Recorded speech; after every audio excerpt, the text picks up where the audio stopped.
not happening. There was talk that they may be able to meet and get that hashed out before the redistricting special session. That's not going to happen. So we'll see. The budget may not be done until May at this point. So, yeah. Reminiscent of last year. We remember that from last year, yes, too. we do. It's right. Yeah. Garrett, good stuff. Have a good show today. I'm still thinking about talking to the Blue Angel right now. Sorry, that was incredible. Cool. Yeah. Really It cool. was. And if you've never been to one of these air shows, they are amazing. So try to head out there again, practicing on Friday, and then they'll have the shows on Saturday and Sunday. What a fun hour. We crammed a lot into it. Hope you enjoyed it. We'll see you back here tomorrow.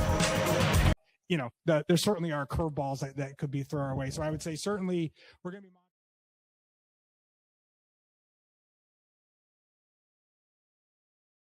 You're watching Fox 35 News Plus, streaming on Fox Local. Well, good morning to you. Welcome into Fox 35 News Plus. I'm Garrett Wymer, and thanks for joining us on this Thursday morning, live on Fox Local, YouTube, and on Facebook right now. We appreciate you joining us. We are going to be talking all about this new hurricane season forecast, looking ahead to the upcoming hurricane season. In fact, let me get you live right now to the National Tropical Weather Conference that is going on at South Padre Island, Texas. This is Dr. Phil Klotzbach from the Colorado State University. Just unveiled and presented his hurricane season forecast, and now taking some questions from some of the other meteorologists and others in the room. So let's go ahead and listen in on this for a couple of minutes here live on Fox 35 News Plus. El Nino is coming, but how strong, how quickly, and how it then relates to how quickly the shear comes in and everything else is more, a big question at this point. Phil. Hey, Brian. Hey, could you talk about, and I apologize because I was doing TV talking about what you were talking about. So if in case you said something about this, but this change from an ONI to the RONI as the kind of background state for these definitions, and how the European Center output, I think, uses a different climatology, right, than NOAA does. So I think it's kind of confusing in this talk about sort of the definitions of strong El Niños, and then there's the super El Nino, which I know isn't the scientific name, but extra strong, over 2 degrees, right? Celsius, but 2 degrees relative to what, and how do these various scales, the European Center uses, the ONI, and now the RONI, compare? How do we make sense of what one thing is predicting, and where those lines fall on the scale? Yeah, and so that's I didn't have time to rerun all the ensembles because I was going to try to generate basically take that European Center plot and make it the RONI instead of the ONI, but I didn't have time to download 50 ensembles yesterday. The hotel internet's not that fast. So the Oceanic Nino Index is the canonical index that NOAA used for a very long time, which is the Nino 3-4 region, so 5 south to 5 north, 120 to 170 west. Sea surface temperature anomalies in that box. And one of the things that I really didn't like about that index was that it was operationally, it was based on a 30-year climatology. So it would be like, okay, 91 to 2020 but it was updated every 5 years, and then it would be adjusted. So eventually the final value would be assessed 15 years later. It would be a 30-year centered climatology around that year, which gets really confusing because you'd have a year that was like declared El Nino, and then the climatology went up, so therefore now it's a neutral year. Whereas the relative Oceanic Nino Index is sea surface temperatures in that box, that Nino 3-4 box, difference from the global tropics.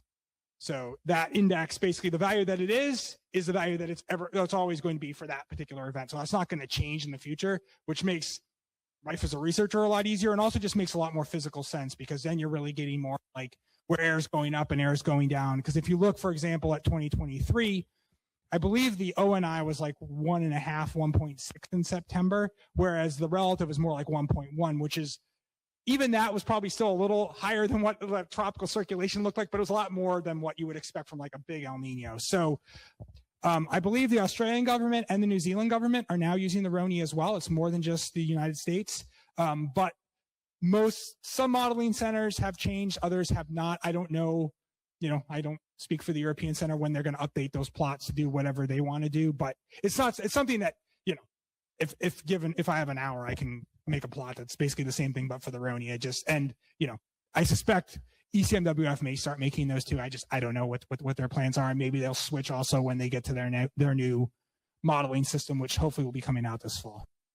Okay. Dr. Phil Klotzbach taking some questions there after just presenting and giving the CSU hurricane forecast, hurricane season forecast for this 2026 hurricane season. And here now to help us make sense of all this, we have Fox 35 Storm Team meteorologist Jessica Dobson, who is joining us live in our streaming studio here. And Jessica, this is the day that we always kind of circle on the calendar. Yes. I know you do as Yes. well, because this is a big day when it comes to kind of looking at and setting our expectations Exactly. for what the next few months are going to be or could be like for us. Yeah, that was really well said. Yeah, this helps us to kind of get our first kind of preview of how things might be panning out. And these are researchers. They have been putting these outlooks. They're Colorado State, which you might think, how do they know anything about hurricanes? But they've been doing these.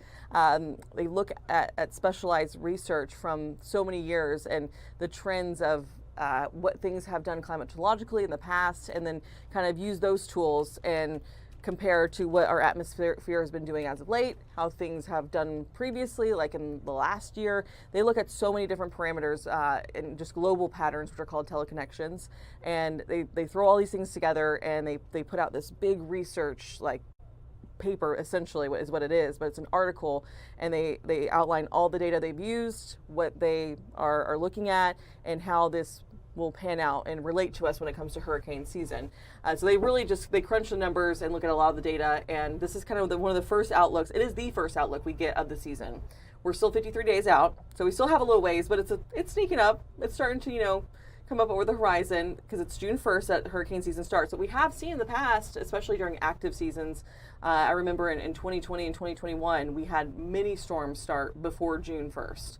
So that's also another reason why we kind of look at these things. But yeah, this is kind of our first preview. They will issue several more as we see kind of how El Nino plays out for us, because that's going to be a big factor in this. Usually in an El Nino, we have a lot of wind shear. Wind shear typically tears apart hurricanes. So they have really shown, and this is not slam dunk, obviously. This is not written in stone. Things can change and evolve, but we've been getting more promising signs and signals that we're going to get more of an El Nino, and that would mean a below normal hurricane season, which we have not seen in a while, not in my recent memory at least, of us having a below normal expected season. That being said, it only takes one storm, as we always say.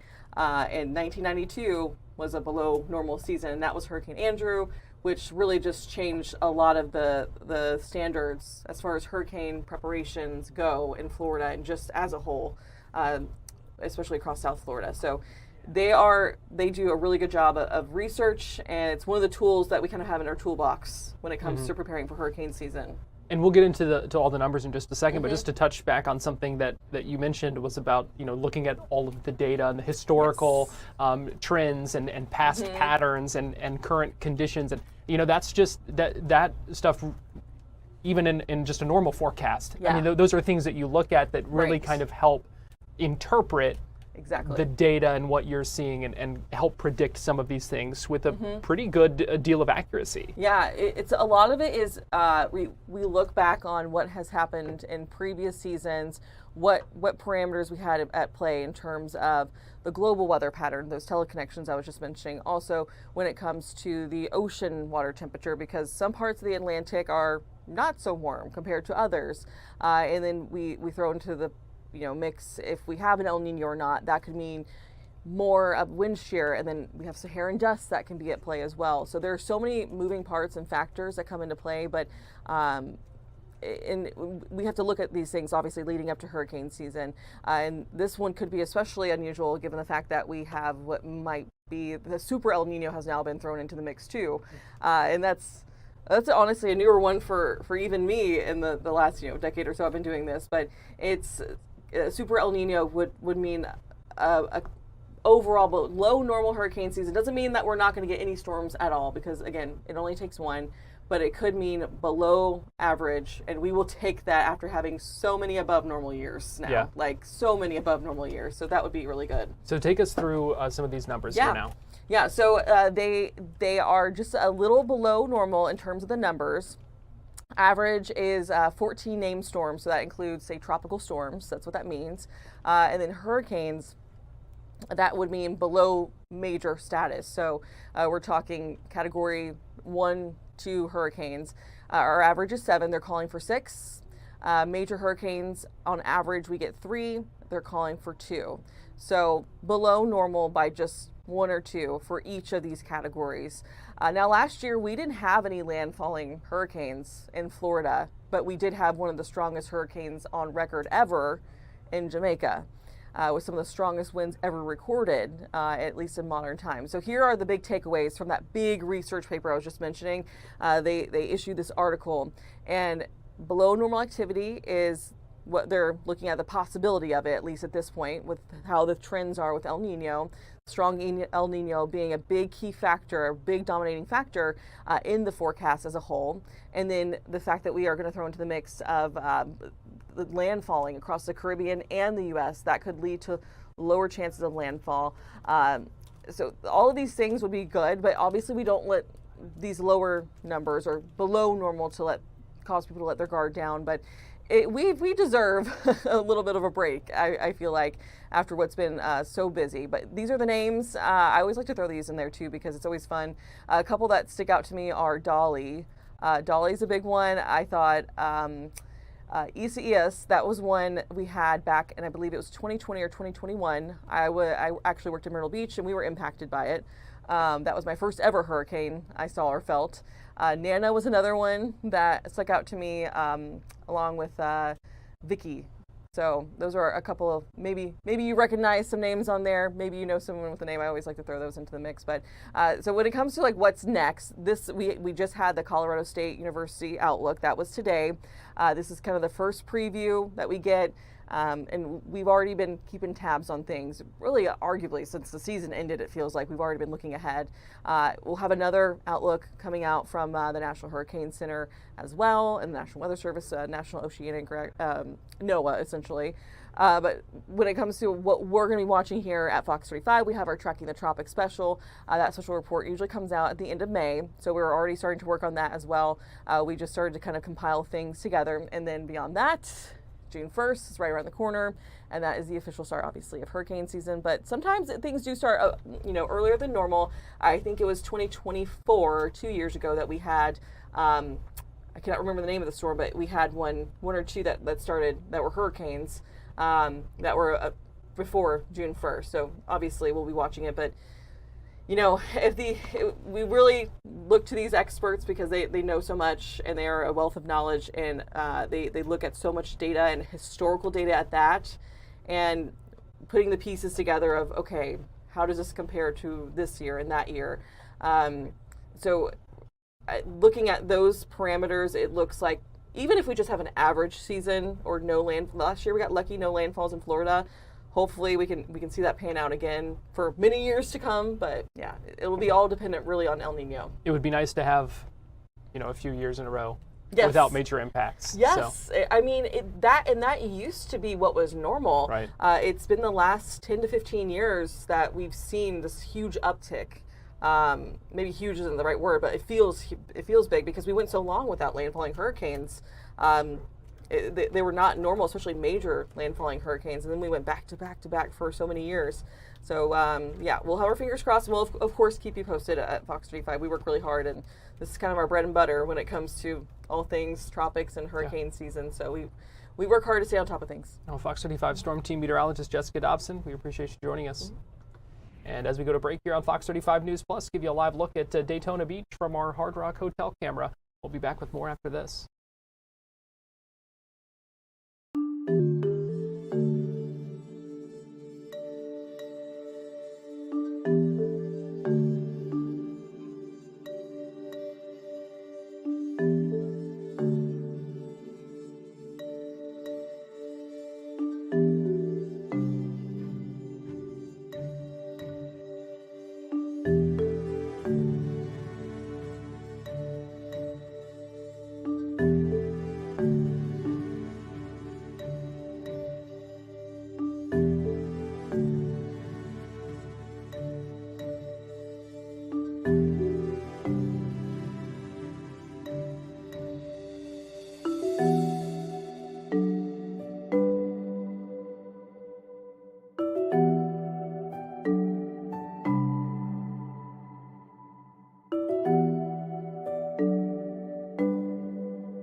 Breaking news this morning here on Fox 35 News Plus. We are just hearing from State Attorney General James Uthmeier putting a post on social media just moments ago saying that the state has launched an investigation into OpenAI and ChatGPT. If you were with us yesterday on Fox 35 News Plus, we spoke with a legal analyst and expert about this lawsuit being filed against ChatGPT's creators for alleged ties to the FSU shooting suspect, who, according to investigators and multiple reports, that he consulted, Phoenix Eichner did, consulted that chatbot and that helped with his the planning of that shooting. That's what in the lawsuit claims, and so this. Hold on, I'm adjusting my feed here. This lawsuit, this announcement from the Attorney General today, saying that the state is looking into OpenAI and ChatGPT, demanding answers, the Attorney General says, on activities that he says have hurt kids, endangered Americans, and facilitated the recent FSU mass shooting, saying wrongdoers must be held accountable. He posted a video as well just moments ago. Here is what the Attorney General says about that. Attorney General James Uthmeier. Today we are launching an investigation into OpenAI. The development and rollout of artificial intelligence is a monumental leap in technology, but it has not been without concern for public safety and national security. AI is built on its ability to gather data, and there are concerns about whether OpenAI's data and AI technologies that could be used against America are falling into the hands of America's enemies, such as the Chinese Communist Party.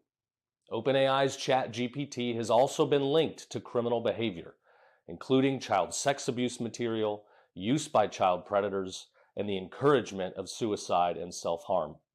We've also learned that ChatGPT may likely have been used to assist the murderer in the recent mass school shooting at Florida State University that tragically took 2 lives. AI should exist to supplement, support, and advance mankind, not lead to an existential crisis or our ultimate demise. As big tech rolls out these technologies, they should not, they cannot put our safety and security at risk. We support innovation, but that doesn't give any company the right to endanger our children, facilitate criminal activity, empower America's enemies, or threaten our national security. Companies that do so will be held accountable to the fullest extent. Today, we formally launch an investigation into OpenAI, and subpoenas are forthcoming. And I call on the Florida legislature to work quickly on implementing protections to safeguard our children from the dangers of AI and to further empower my Office of Attorney General to fight these evils. Thank you. As Attorney General James Uthmeier speaking on social media, a video posted just a few minutes ago. So we'll continue to follow up on this breaking news today as that investigation is launched by the state. Right now, though, I want to get you live to Washington, D.C. and ICE headquarters, where we're seeing a live news conference right now marking the first anniversary of the Victims of Immigration Crime Enforcement Office within ICE, and hearing from some families who have lost loved ones who are speaking right now. Let's go ahead and listen in. I thank President Trump, DHS, ICE, all of our law enforcement for helping us, for their service, for everything they do every day to protect us. Thank you.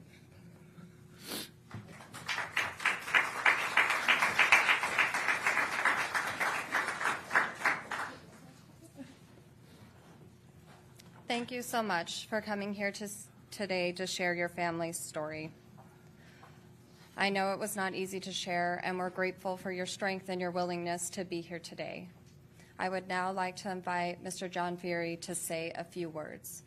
Mr. Feary played an integral role in launching the Original Voice office in 2017 and remains a friend to many of these remarkable families standing here today. Mr. Feary. Well, first off, thank you all for being here today, and thank you to all the families for joining us once again. This is a very important office. It's a unique office. It's an office that offers services to a very special group of people that have not had any representation or any voice here in Washington, D.C. for many, many years. It's an office that is dedicated to people that the president has said will not be forgotten. But the origins of this go way back in 2015, 2016. Private citizen Donald Trump was launching his campaign, and he had a number of people being invited to his campaign stage, people that most of the public had never heard of, didn't know. These weren't celebrities. These weren't musical acts that were paying large sums of cash to go out to the stage. No, these were real people with real stories that had to be told. Now, I knew who some of them were from many years of being in this business, and I thought, wow, this is absolutely amazing that for the first time ever, these folks are being able to tell their story, and the public was finally listening. Sometimes the media would pull away, though, because they didn't know who they were looking at. They didn't know who this population was. Well, they do now, because these folks have been very outspoken, and they're telling a story that new people are hearing about every single day. Well, after Trump was elected, all of the future political appointees got together and started putting together the drafts of the executive orders and the DHS implementation memos. There was a call in there to have a victim's office, and we kept referring to it as the victim's office. And I said, guys, we need to put a name to this office. I said, how about Victims of Immigration Crime Office? It almost spells voice, V-O-I-C.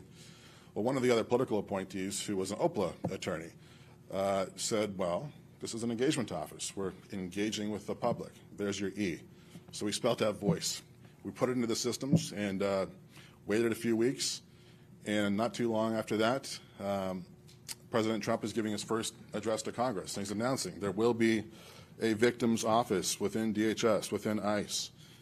And he said this office is necessary because we are providing a voice to those who've been ignored by our media and silenced by special interests.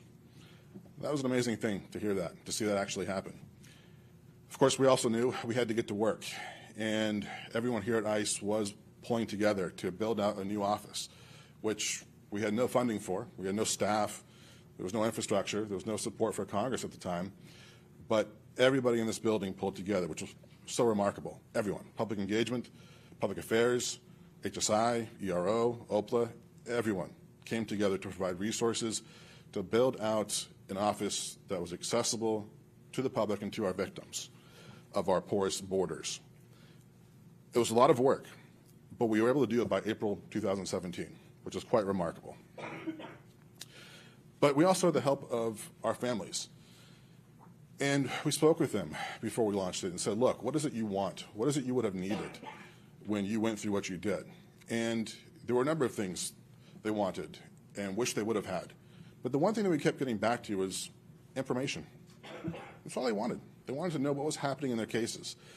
And they had no one to turn to until this office was launched. And I think people sometimes forget. The grieving process is difficult. It's particularly difficult when you're dealing with the criminal justice system. All of these people suddenly had to learn about prosecutions and hearings and a trial and how does the DA function? What's our relationship with the city government? Where is this trial going to be held? Maybe it's hundreds of miles away from where you actually live, and they're having to drive back and forth and get all this information. That's a horrible thing to have to go through. But when the perpetrator has a nexus to immigration, there's a whole other level to this. And suddenly these victims who are trying to grieve are learning that perhaps the perpetrator is being transferred somewhere, different custody. Maybe some of their agencies involved. Maybe the federal government is involved. Suddenly they learn this person maybe is here illegally. They're turning to someone for answers. Local DAs don't understand the immigration issue at all. Local sheriffs maybe do, maybe don't. But they would ask these questions, and what would happen oftentimes is that the victims would be contacting other victims maybe they knew who had gone through this process, or they'd be contacting someone they know somewhere in the DOJ or maybe some local field office to try and get answers. That's not something they should have to go through. So the point of it all was that we knew we needed to have an easily accessible hotline they can call to get information about the case, to figure out what the next steps were and how they could be prepared and how they could be involved in the decision-making process that would flow from that. Now, In the worst case scenario, this occurs in a sanctuary jurisdiction. And in those instances, our victims tell us that they think the DA is working for them, trying to prosecute the case, but suddenly they start asking about immigration, and some of these DAs suddenly clam up, nothing to say. Suddenly the resource they thought that was available to them just isn't available. Doesn't know the issue, doesn't want to know the issue. That's extremely troubling. Well, they didn't have a place to go, but they do now. And I've seen this agency use its resources in ways that probably wouldn't be occurring if this office didn't exist. So, for example, HSI has a huge international footprint. And very often, HSI is bringing people to justice who have fled the country to make sure that they're actually going to stand trial. We've seen that happen in some of these cases. All these perpetrators flee the country immediately. They don't understand that, guess what, we have a pretty big reach. And so HSI has brought some of these folks to justice, and they're standing trial. That's a great thing. ERO, OPA, they've been very active on the local level. We've had a number of cases. I recall one case where there was a young man who was killed. And it was a difficult situation because the way in which the evidence was collected sort of raised some questions on the local level as to how it was going to be prosecuted. Was the guy going to be released? Was he going to be in jail, pending trial? Well, it kind of depended on the evidence and the local rules, and the family reached out to us because they knew we could take custody. Now, if we take custody, the guy's going to be transferred out of the area. If we take custody, he's going to be deported. Is that justice? Is he avoiding trial by way of removal? What does the family want? That was the question. So we're here late at night. I think it was a Friday at 9 o'clock. Our folks were talking to the local field office, talking to the local law enforcement officials, talking to the family, trying to figure out what the equities were and what everyone wanted us to do. That was only possible because of this office, because we actually were finally, for the first time, taking into consideration the concerns of these families. It's a great thing. Well, I'll close by just saying thank you to everyone at ICE who does make this possible. Couldn't do it without you all. And most importantly, of course, thank you to all of the families. We will continue to improve this office. We'll continue to make it responsive to your needs. And to close on a quote from President Trump, we hear you, we see you, and you will not be forgotten. Thank you.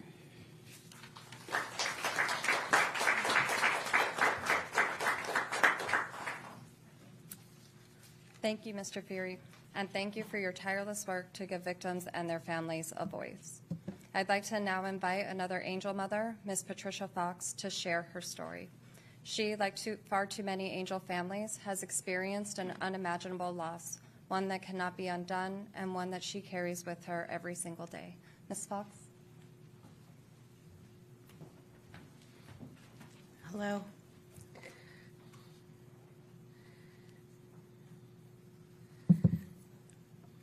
My name is Patty Fox, and I'm here to speak about my daughter, Carissa Aspness.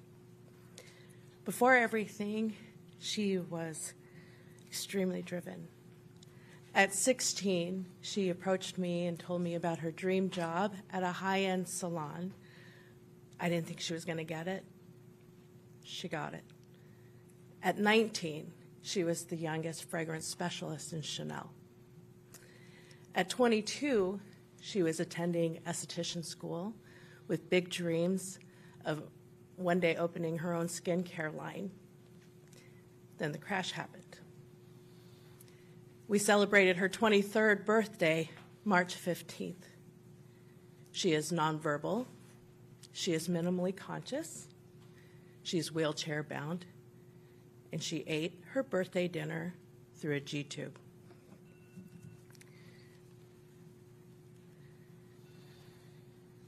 Sorry, my hair isn't the only thing going gray. Every day is bittersweet for us.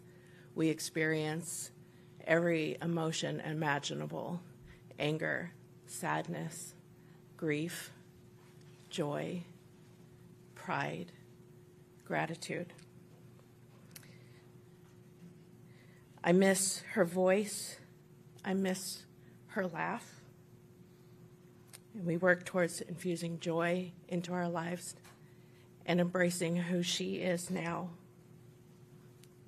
that fight and that fire that has always been a part of my daughter remains in her today, and we can see it. The voice program was very simple to navigate and to use. I was grateful for the service provided, which I would not have known about if not for X. Thank you, Elon Musk.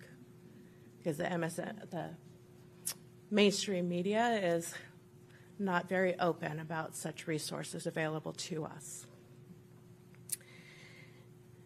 Thank you, Denver ERO. We received word the beginning of the month that the person that had hit my daughter and fled the scene has been deported. Thank you for the only justice and closure that my family will ever receive. Thank you, President Trump. Thank you, DHS, and everybody that's here. I am inspired by the other angel families up here. And I pray that there is not another angel family that joins us. Illegal immigration is not a victimless crime. There are repercussions, and my family lives it every day. Thank you. Another story shared by a family who lost a loved one. We're going to take a break right now here on Fox 35 News Plus, but we'll be right back.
You're watching Fox 35 News Plus, streaming on Fox Local.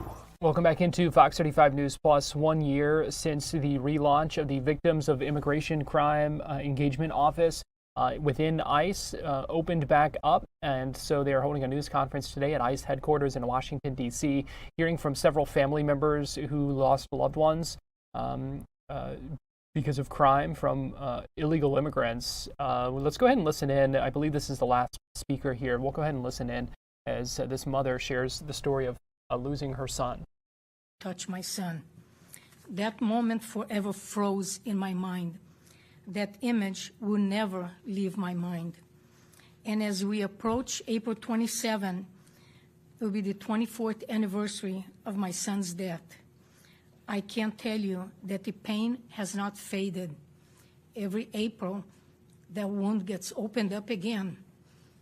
over and over and over again, to the point that I just want to lay next to him. Birthdays, holidays, Mother's Days have never been the same. Not a celebration for me anymore. You see, I buried my son a week before Mother's Day. They are reminders. Those holidays are reminders what was taken from me. I will never heal from this loss. I am here today to honor my son, but also to speak for families like mine, whose lives were changed in an instant and never returned to what they knew before. When I connected with the ICE voice office, it gave me something I desperately needed. Peace of mind was one.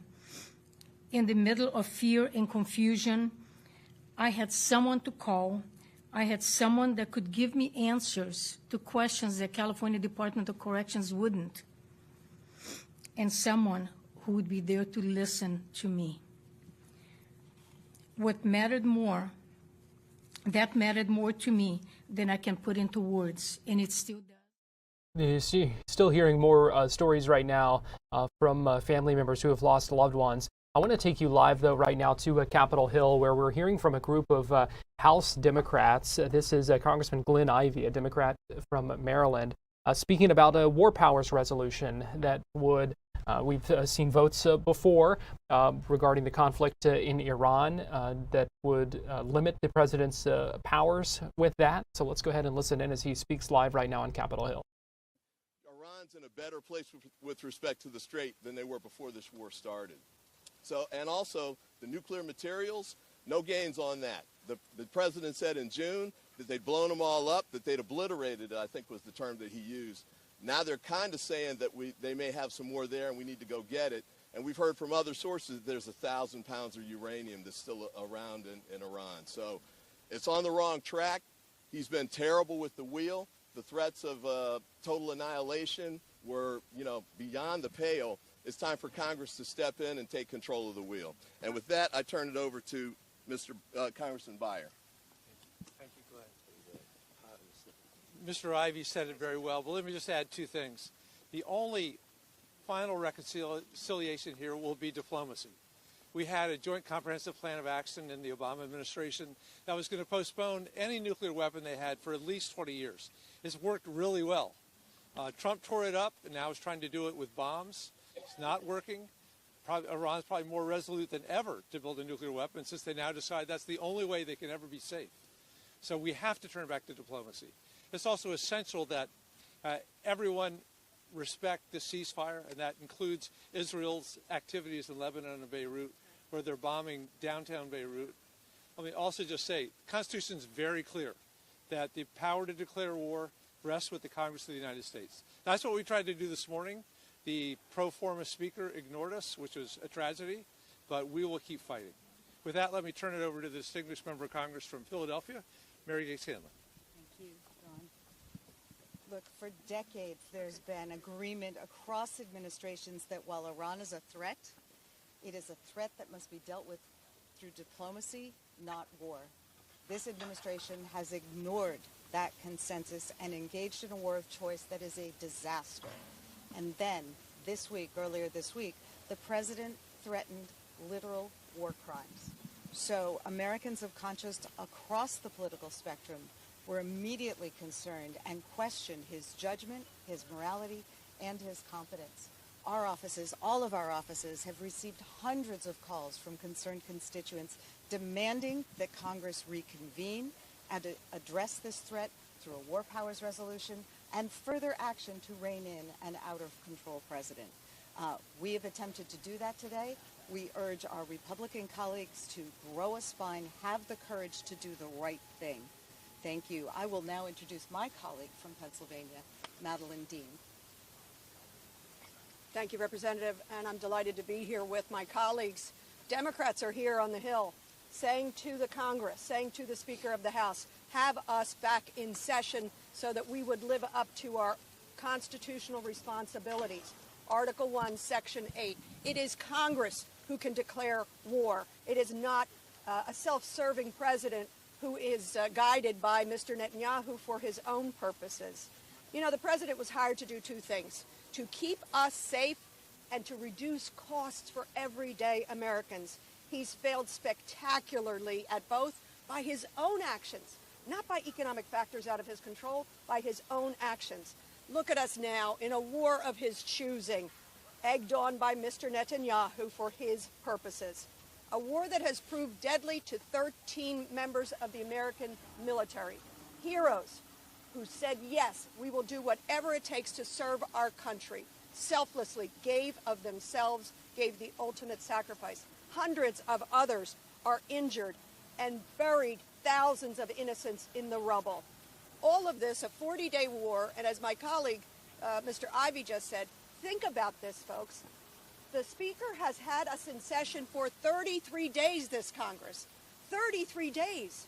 We are not operating as the Article I power that we must be. The Speaker must live up to his constitutional responsibilities. Call us back in.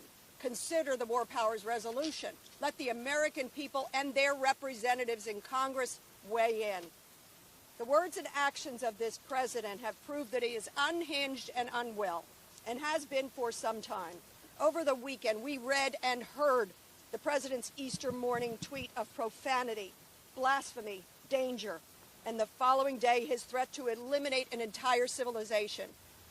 Pause there. These are not normal times, America. When will my Republican colleagues stand up in the House, in the Senate, the Vice President, the cabinet secretaries who surround this madman? When will they grow a spine? When will they say, stop?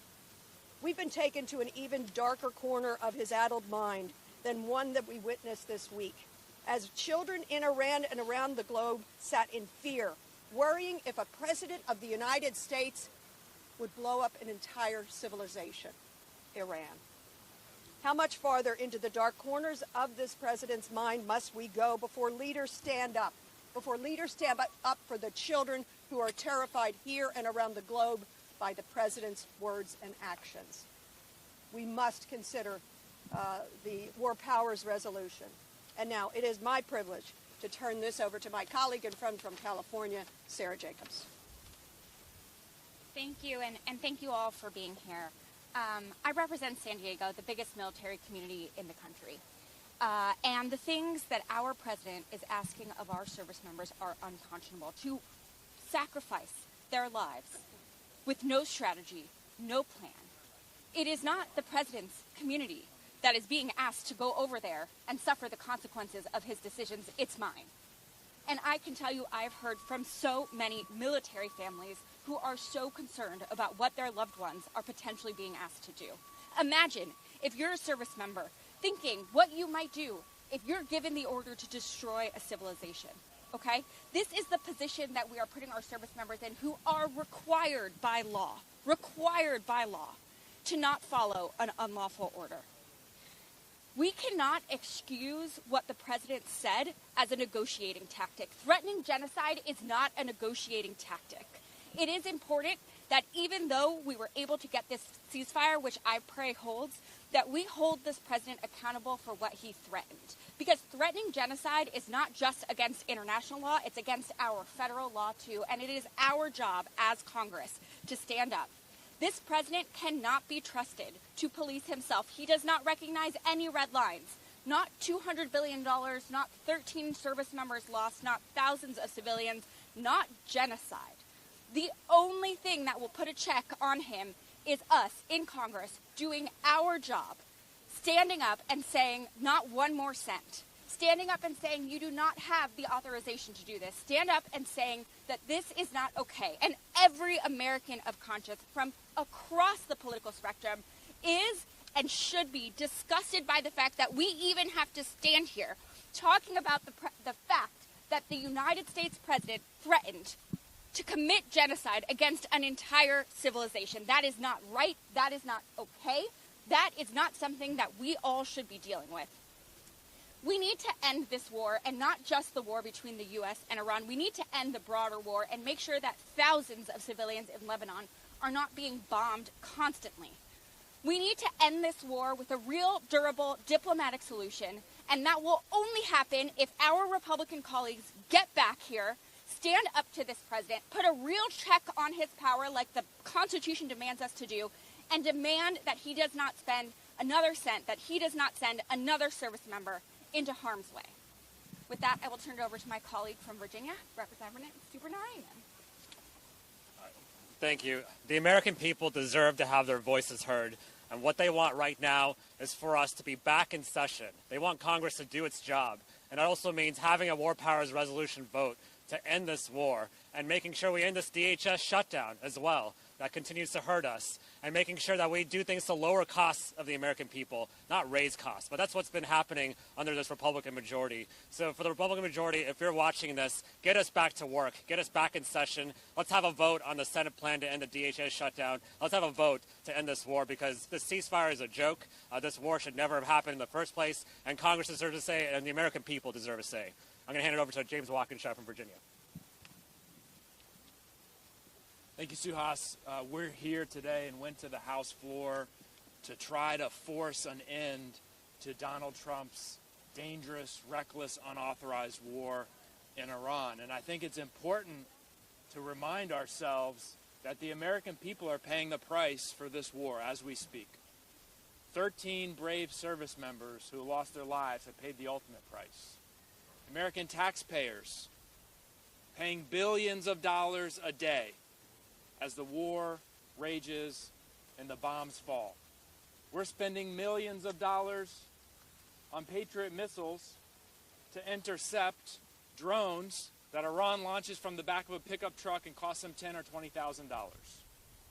While at the same time, in our home state of Virginia, 33,000 Virginians have lost their health insurance because a Republican Congress says we couldn't afford to extend a middle-class tax credit to help Americans afford their health care. So congressional Republicans have a choice. They can continue to stand with Donald Trump and his illegal, dangerous, reckless war in the Middle East, or they can put America and Americans first and join us in passing a war powers resolution to rein in this out-of-control president and end this war. With that, I want to turn it over to Congresswoman Emily Randall. As this news conference continues live right now on Capitol Hill, we're going to take a quick break here on Fox 35 News Plus, but we'll be right back.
You're watching Fox 35 News Plus, streaming on Fox Local. Welcome back into Fox 35 News Plus. Garrett Wymer here, and I want to get you back to this news conference on the steps of the Capitol right now in Washington, D.C. We're hearing from several Democratic members of Congress talking about their effort to force a vote on a war powers resolution that would limit the president's powers when it comes to the conflict in Iran. Let's go ahead and listen back in. This very place where Capitol police officers were beaten, more than 5 lost their lives. You do not want to be in that same place, Mr. Thune, to wave a flag and allow the president to continue this. So the president needs to be held accountable. We'll do it first through the War Powers Resolution and get control back for Congress, and second, through elections to unseat these people who are amazingly silent. I just want to add, our Republican colleagues saw the exact same tweets that we saw over the weekend, right? Our Republican colleagues know. They know that threatening genocide is not acceptable. I urge them to come back, and all options should be on the table. They should come back. They should realize that their president is putting us in harm's way, is making us less safe, and they should also be demanding impeachment. They should also be demanding the 25th Amendment. They should be here with us on behalf of the American people. This is not a partisan issue. Threatening genocide is not a partisan issue. I guarantee you, if it was a Democratic president who threatened genocide, we would all be standing here too saying the exact same thing. Because this is not about right versus left. This is about what is right for our country. And so don't ask us about impeachment. Ask the majority. The majority who should be standing up for the American people. Congresswoman, just to follow up on what you're saying, are you saying that if Democrats do win the majority, impeachment is something that would be on the table? Obviously, I'll be talking with our leadership about that. But it is a constitutional provision to rein in an unscrupulous, thoughtless president. Have we ever seen a more unscrupulous, thoughtless president? I mean, there is literally a list of high crimes and misdemeanors that he has committed. And I want to echo what Sarah just said. Where are the Republicans? Why are they silent? The profane tweet on Easter Sunday. Where are they? The saying by 8 p.m., I will end a civilization. Where are they? If that's not high crimes and misdemeanors, and if it's not madness, I don't know what is. So, of course, we will never give up our constitutional duties around holding a president to account, impeachment. But I will be guided by our leadership at the right time when to do it. Other questions? This weekend, we're on the topic of the ceasefire. This weekend, the president has deputized Vice President J.D. Vance and a couple of other advisors to head to Pakistan to participate in these negotiations. Do you all have confidence in that group of people that are headed to lead the United States in negotiations? Look, I'm glad that he's at least sending someone actually from the administration instead of 2 people that have heretofore been freelancing on his behalf, his son-in-law and a real estate executive that has no diplomatic experience. So at least he's sending someone from the administration, and I'm hopeful that Vice President Vance will be relying on the expertise in the State Department and other parts of the U.S. government to actually be able to get a real serious negotiation going. I'll say this. I mean, the 10 points that the Iranians gave us that the president said were workable, we can work with this, I was shocked when I actually saw what those 10 points were, because I don't think any of them are acceptable. So he's dug a hole for himself and for the United States. He's trying to find any way out that he possibly can, but we got to make sure that whatever he does, we need to take the wheel back from him and make sure that the interests of the United States are held up and not just him covering his behind. Are you at all confident that Republicans would join in a war powers resolution? They should. Well, look, we need a couple of votes to get a discharge petition to get this out. I think we've got something coming up in the very near future. I think there's a goal. I don't know if it's going to turn into the Epstein files kind of discharge petition. We don't need a discharge petition for war powers. Okay. War powers is a privilege resolution. We plan on calling the privilege next week when we are back, and I'm hopeful that the vast majority of our Republican colleagues will be voting with us to end this ridiculous, illegal, unsafe war that does not put the U.S. in any safer. And a couple of the House Republicans, like Moran from Texas, came out against what the president was saying. So we only need a couple of votes to get there. That's right. And there's some that may be in place. We may be able to get it done. Every Republican should say, yes, we need to argue this on the floor of the House and vote up or down. I think it will be a strong down. Congressman Ivey, going back to your point about the 10 points resolution and that some parts the Trump administration might agree to, what are the points of that 10-point plan that the Democrats would not agree to? Well, I get just off the top of my head, the whole Strait of Hormuz piece, where he's talking about, at this point, he said something about doing a joint venture with Iran to charge tolls for people to go through there. Now, 60 days ago, nobody had to pay anything to go through there. Now he's allowed the Iranians to take control of it. It's a bargaining chip for them that they're going to use. And instead of saying, nope, you got to put it back so it's free passage again, he's talking about working with them and splitting. That's outrageous. I just think that's crazy. So there's many of them like that. But the key, I think, is to make sure Strait of Hormuz goes back to free passage. And also, whatever it is with respect to the nuclear piece that he said we were going to go in to take care of, remembering that he told us in June that it was already taken care of, clearly that's not the case. We need to make sure that gets locked down at the end of this deal. Do you think that if Trump does approve an agreement, or if he agrees to something with Iran, that it needs congressional approval? Similar to the JCPOA, there has actually been legislation filed about what kind of deals with Iran require congressional approval, and I hope that they will follow that law and come to Congress. Speaking of those 10-point plans, the president... This news conference on Capitol Hill continuing right now. We've got to get another break in this hour here on Fox 35 News Plus. So keep it here on Fox Local, YouTube, and Facebook, and we'll be right back.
You're watching Fox 35 News Plus, streaming on Fox Local. Welcome back into Fox 35 News Plus. I'm Garrett Wymer, and thanks for joining us on this Thursday, almost afternoon, live on Fox Local, YouTube, and on Facebook. We are coming up on the noon hour, so I just want to let you know some of the things that we are looking ahead to this afternoon. And it starts really, let me see here, 1 o'clock. We're going to be talking about the jury selection that is going on in a high-profile trial in Tampa right now. This is the 4 defendants accused of killing Jacksonville rapper Julio Fulio.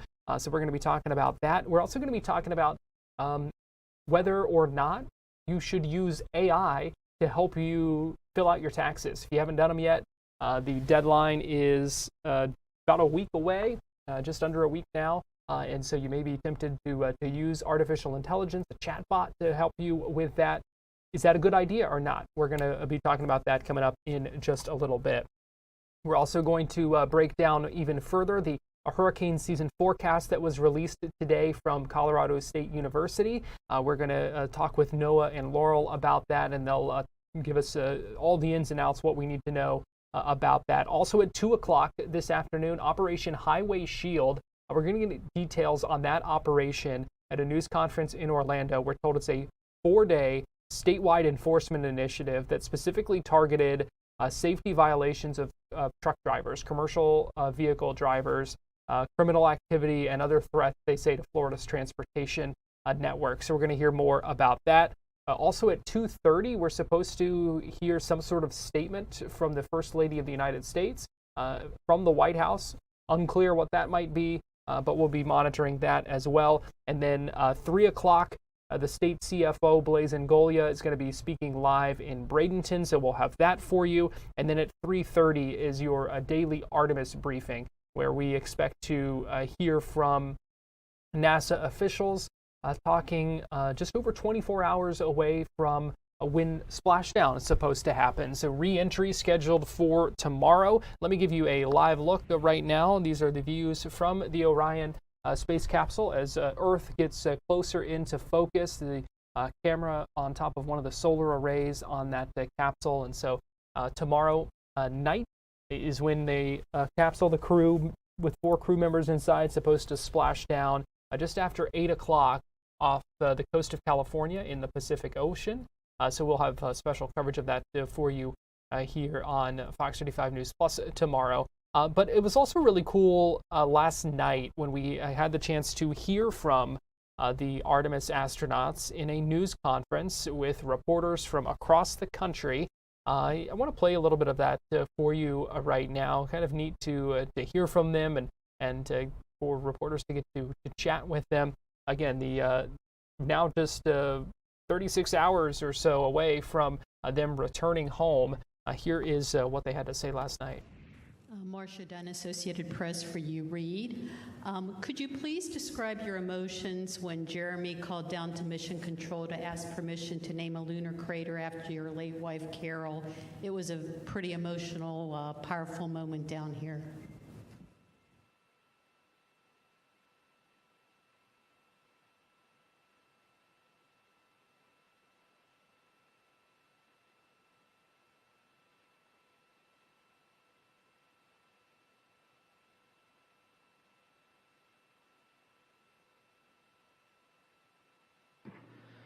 Marcia, it was a powerful moment up here as well.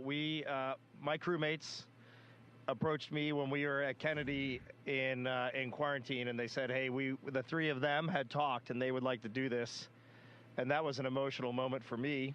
And I just thought that was just a total treasure that they had thought through this and they had offered this. And I said, absolutely, I would love that. I think that's just the best. And I said, but I can't give the speech. I can't give the talk. And Jeremy, the kind of guy he is, he said he would do it. And it was getting emotional there. And I think when Jeremy spelled Carol's name, Carroll, I think for me, that's when I was overwhelmed with emotion. And I looked over and Christina was crying. I put my hand down on Jeremy's hand as he was still talking. It was right there on that rail. And I could just tell he was trembling, and we all pretty much broke down right there. And just for me personally, that was kind of the pinnacle moment of the mission for me. That was, I think, where the 4 of us were the most forged, the most bonded, and we came out of that really focused on that day ahead. I think that was a very caging moment for the 4 of us. Thank you for that question, and it was a great moment. We'll take our next question in the room here from Joey. Go ahead. Thanks. Joey Roulette with Reuters. I'm curious, Reed, and for anyone else who wants to answer it, how has this mission changed you guys personally in your views of the moon? These photos make it look kind of intimidating and beastly, and just curious to hear your thoughts on how you guys have also changed during this mission personally. Thank you.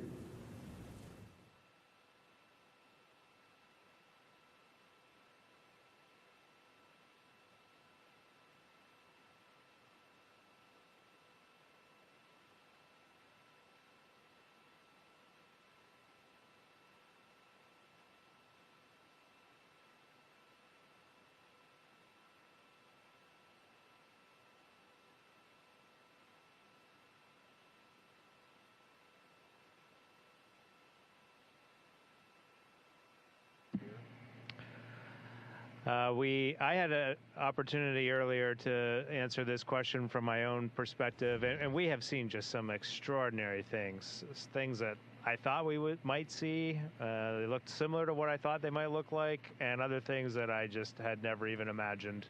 And those were different perspectives that we saw these things from, but I have to say, it hasn't changed my perspective or the perspective that I launched with. But the perspective I launched with was that we live on a fragile planet in the vacuum, in the void of space. We know this from science.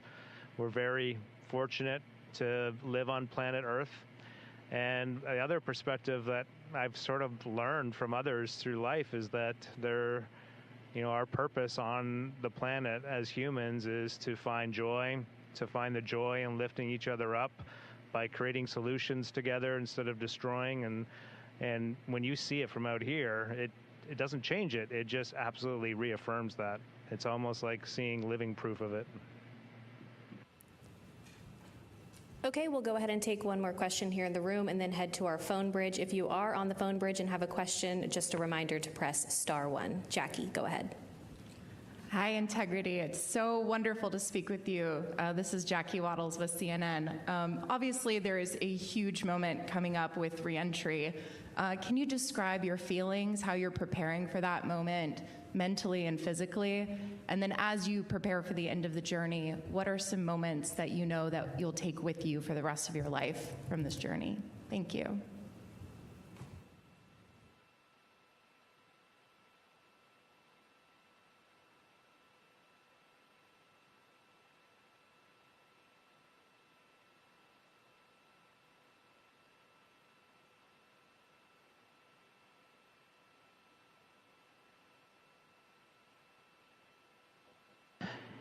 You know, it started off sounding like an easy question for me to answer, and then it got really big. But I guess the entry thing, I'll be honest and say I've actually been thinking about entry since April 3rd, 2023, when we got assigned to this mission.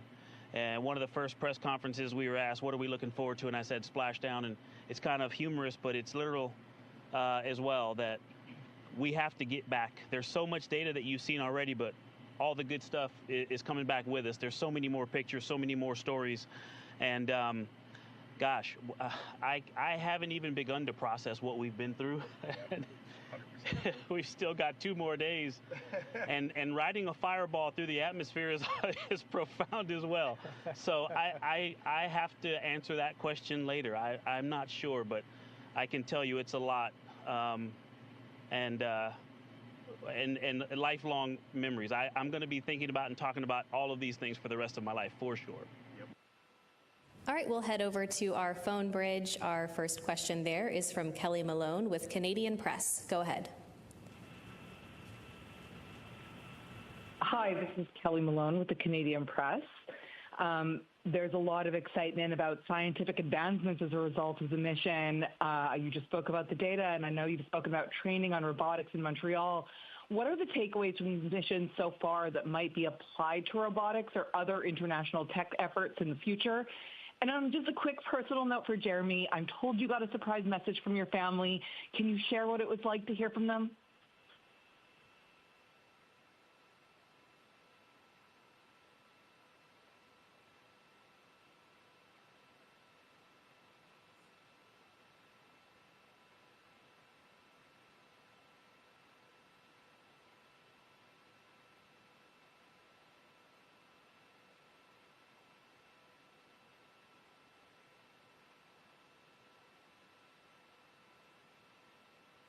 Advancements in robotics? Well, when I think about the Artemis program in general, we've already seen some investments in pushing robotic technology forward for deep space that we're going to see put to good use in one way or another. And this is the beauty of this program that brings an international collaboration, sets big goals, and doesn't just talk about them, but goes after them and gets it done. We're going to need the advances in robotics. It's really hard out here. We're a long way from home. We've been learning the entire journey. We've been watching Mission Control learn. You do a lot of testing on the ground, but your final test is when you get this hardware to space, and it's a doozy. and our team has just performed. They've just knocked it out of the park, but it doesn't mean it might look easy from the outside. We can tell they are working so hard on the ground to do this, and we really appreciate them. And so when we get, these next generation robotics on the surface of the moon and out in deep space, there's going to be some challenges, there's going to be some failures along the way, and there's going to be some learning that happens. On the personal note, yes, I had some videos from all of my family, my 3 children, Devin, Ashley, and Caitlin, and my wife, Catherine. And when you're out in deep space by the moon and you are listening to a video they recorded for you before you launch, that's something. We all had it so great. Yep. Okay, our next question is from Micah Maidenberg with the Wall Street Journal. Hi, good evening. For anybody who'd like to answer, how do you think the flight has contributed to the broader Artemis program? Of course, it's not over yet, but what do you think the crew has already brought to the table for the next couple of missions? Thank you.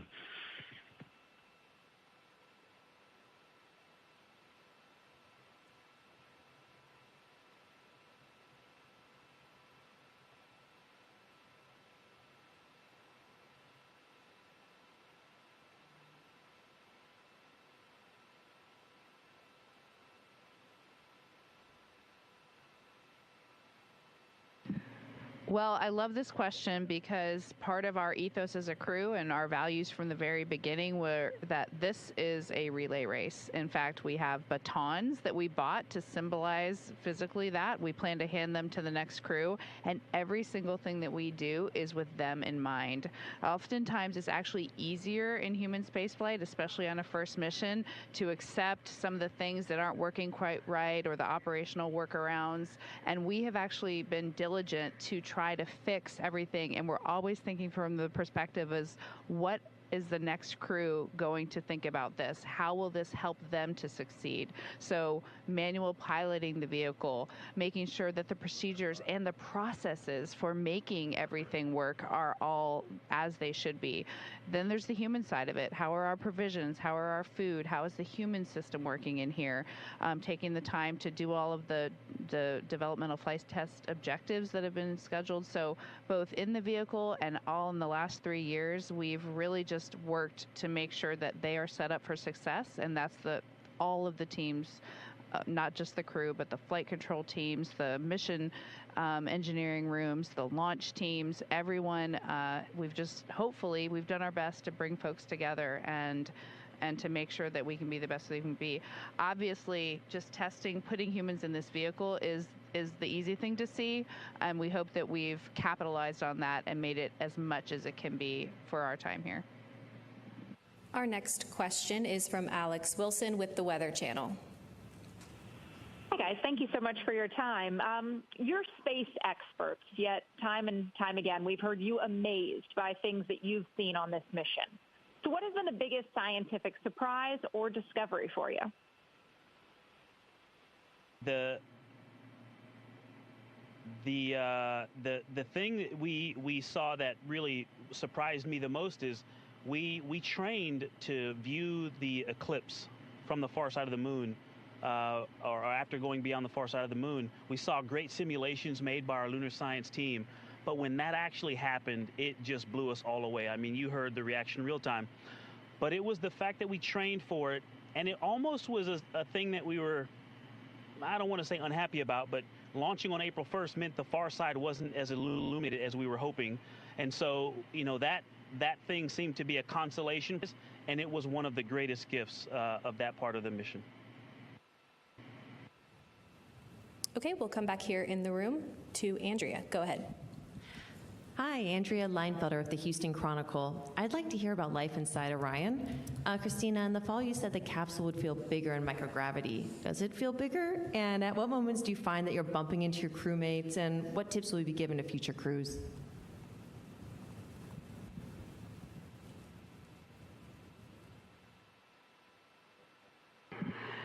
Wow, we have loved living in Orion, and in fact, we've all said that sometimes you can forget where you really are because we're in this small the small space that just gives us everything we need. But the answer to your question is yes, it is bigger in microgravity, and yes, we are bumping into each other 100% of the time. A phrase that you often hear in the cabin is, "Don't move your foot. I'm just going to reach for something right under it," or, "Can I get there? And my goal is to get over there." And we're constantly moving around, whether it's to complete a task, to just eat, to look out the window, to take a picture. Everything we do in here is a 4-person activity. But it's also really fun. Okay, we'll take our next question from Will. Go ahead. Thank you, Will Robinson Smith with Spaceflight Now. It's good to talk with you all. Victor, I want to go to a comment that you made a couple of hours into the lunar observations. You said, and I quote you here, "The Terminator is calling to me." What was it about the observation of the Terminator specifically that was so captivating for you and the rest of your crew? Thank you.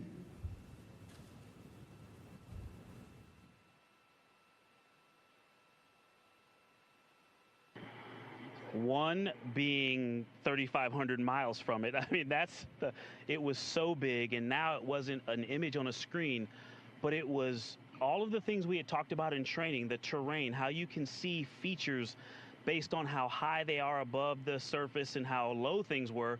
And there were holes that, craters that appeared to just be endless bottomless pits, and then peaks that seemed to be, I couldn't tell how high, but you could just really get a sense of the relief down on the surface. And to look down on it from so close or over at it from so close was just, it was hard to describe. When you are in an airplane flying back past, Flagstaff, you're looking out the window trying to, identify Meteor Crater, or looking out trying to find the Grand Canyon.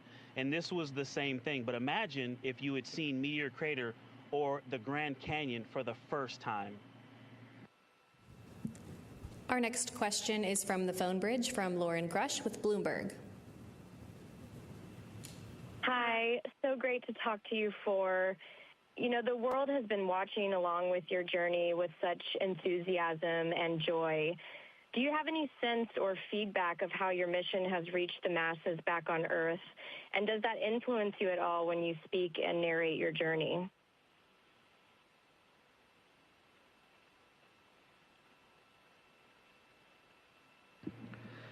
Thank you for this question. We have had, I'm going to answer it a little bit differently than it was asked, but I'll get there in a second. But we have had a chance, the four of us, we've had 2 opportunities each to have very brief video chats with our families. And I will tell you, first of all, the 4 of us are now forged in a friendship that is very unique, and we will cherish this bond that we share for the rest of our lives. And then one of the neatest things being a crewmate on this spacecraft is not being in the family conference, but hearing your crewmates giggling and crying and just gasping and listening and loving their families from afar. Family is so important to all 4 of us, and that has been amazing. And when I got to talk to my daughters, Ellie and Katie, for the first time, I just couldn't even speak. I was just so overjoyed. I was crying. I mean, it is an amazing experience. But what also came from that is really our source of news on planet Earth. And those family members have been our source of how the mission is going from the public perspective.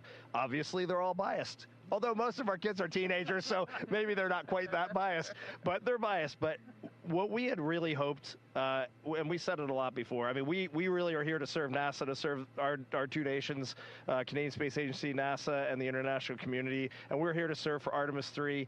But what we really hoped in our soul is that we could, for just a moment, have the world pause and remember that this is a beautiful planet in a very special place in our universe, and we should all cherish what we have been gifted. And I think for the folks that decided to tune in, and it sounds like it was quite a few, this has happened. And for that, we are eternally grateful.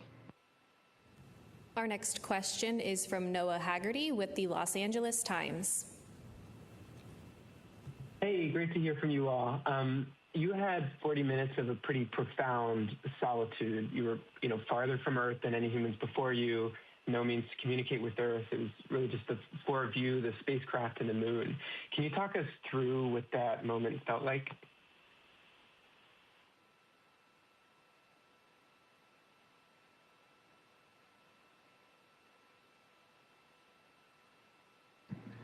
Well, Courtney's running this press conference, and she knows I always speak the truth, sometimes with a little bit of embellishment. But I will tell you exactly as it went. When we watched that Earth eclipse behind the moon, wow, I'm actually getting chills right now. Just thinking about, my palms are sweating. But it is amazing to watch your home planet disappear behind the moon. You could see the atmosphere. You could actually see the terrain in the moon projected across the Earth as the Earth was eclipsing behind the moon. It was just an unbelievable sight. And then it was gone. It was out of sight. And we took a moment here. We had a lot of scientific work to do right there. That was probably the most critical lunar observations for our geology team. But the four of us took a moment. We shared maple cookies that Jeremy had brought, and we took about 3 or 4 minutes just as a crew to really reflect on where we were, and then it was right back into the science. And it is a surreal feeling, but we had a lot of work to do too, and I think that kept our focus. And so it's only come like later, and we still haven't even begun to reflect on this mission.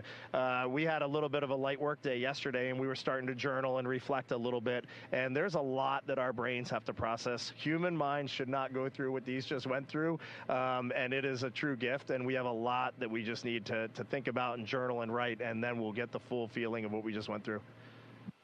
Take our last question here in the room. Go ahead.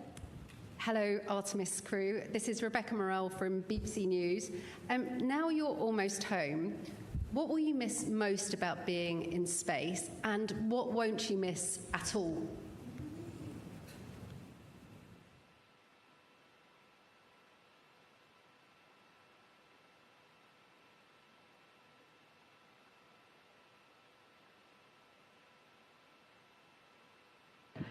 Well, first of all, thank you for that question. I will miss this camaraderie. I will miss being this close with this many people and having a common purpose, a common mission, getting to work on it hard every day across hundreds of thousands of miles with a team on the ground. This sense of teamwork is something that you don't usually get, like, as an adult. I mean, we are close, like brothers and sisters. 100%. And that is a privilege we will never have again. I have to say, I don't think there's anything I would say I won't miss or that I'm just ready to be over, because this whole thing is a package. We can't explore deeper unless we are doing a few things that are inconvenient, unless we're making a few sacrifices, unless we're taking a few risks, and those things are all worth it. And that was the end of that news conference. How cool to hear those their answers to so many of those questions, their thoughts, how they're keeping things in perspective. Just really neat to hear all of that. And again, it is their final full day of that mission. No live images right now. It's showing blue, so we're getting this visualization. And let's see if I pull that back up. There we go. This visualization. They do lose signal sometimes of those live images from Orion. The Orion capsule, and so they are getting closer to Earth. You can see about, let's see what that says. Let me super down, 145,000 miles from Earth right now, about 130,000 miles away from the moon. Again, splashdown scheduled for tomorrow night in the Pacific Ocean off the coast of California. Right now, we're going to take a quick break here on Fox 35 News Plus, but we'll be right back.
You're watching Fox 35 News Plus, streaming on Fox Local. Welcome back into Fox 35 News Plus. We were just talking about Artemis and listening into some of the astronauts speaking, but I want to get you live now to NASA's live streaming coverage right now, because they're walking us through some of the things that are going to be happening ahead of that re-entry and splashdown tomorrow. So let's go ahead and listen in live. The speed of the spacecraft will reach a peak speed of about 23,839 miles an hour. That equates to about 32 times the speed of sound. Those numbers could be refined by flight dynamics in real time as we get there tomorrow, and we'll certainly report that. The splashdown velocity for Integrity and its crew will have slowed to a mere 19 miles per hour. That's thanks to a series of 11 different parachutes that will be employed during the entry sequence.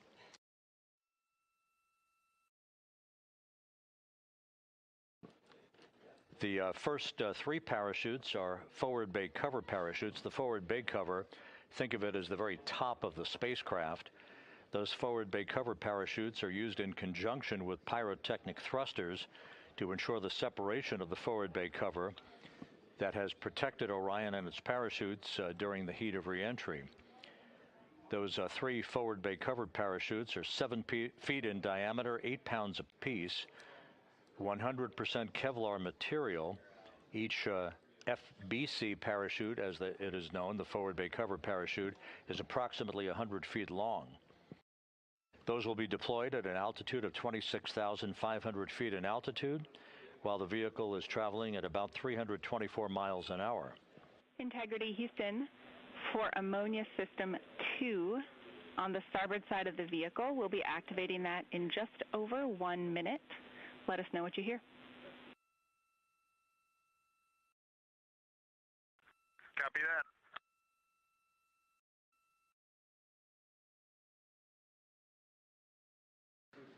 Jackie Mahaffey relaying word up to Jeremy Hansen aboard Integrity that we're going to be activating that ammonia system in just a short period of time. That could induce some noises in the cabin, but that is absolutely normal. Once the forward bay cover parachutes are jettisoned, the next stop will be the deployment of drogue parachutes that are used to slow and stabilize the crew module during descent and establish proper conditions for the main parachute deployment that will follow. 3 pilot parachutes are used to lift and deploy the main parachutes from the crew module forward bay. And then finally, 3 main parachutes, the orange and white parachutes, used to slow the crew module down for landing to a speed that ensures astronaut safety with a splashdown velocity of about 19 miles an hour. So we're going to go from 23,783 miles an hour at entry interface and slow to a splashdown speed of just 19 miles an hour in just 14 minutes.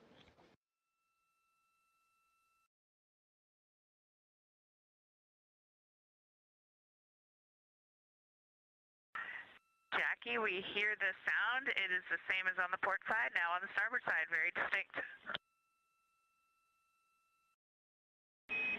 Houston copies. Thanks for the data. And Christina Cook confirming that they do hear that sound. And now that we know, I feel like we've discovered the last thing we need to discover on this spacecraft. This is such a fulfilling feeling. I guess we'll let you come home now.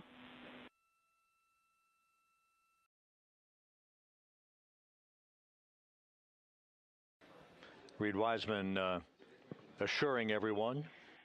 And Integrity for PCD2 and Victor, the mail sync is complete if you haven't noticed that already, and you can go back into your mail.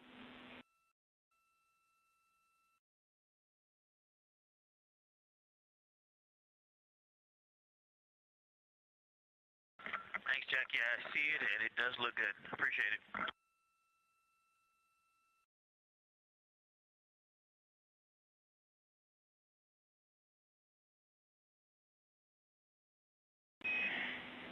Good to hear. And Victor, we are still getting some of the final ops product updates onto your PCD.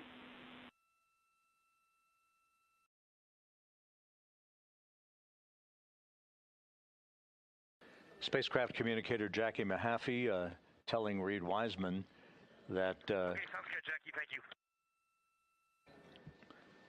some of the other operations products, the ops products, as she indicated, that are being loaded onto their portable computer devices, basically a tablet that they use where all of the flight data file information and the updated flight notes that are uplinked to the crew can be viewed by the crew during the course of the mission.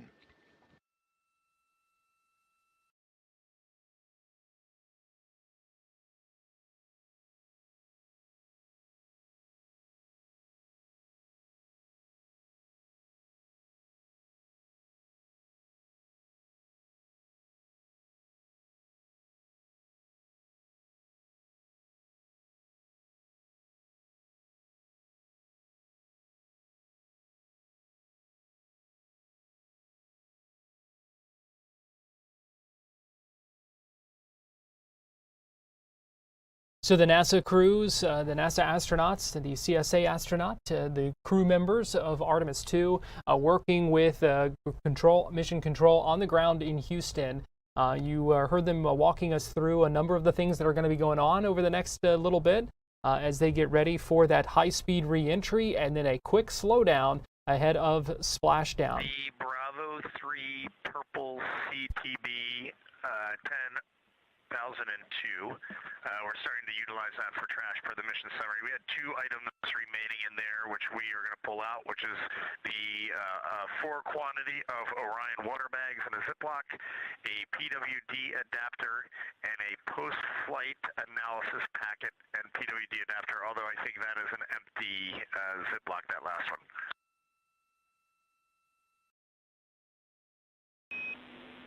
Houston copies. Thanks for helping us track it. And the post-flight analysis packet is not empty. There is a water adapter and a water packet in there. We copy.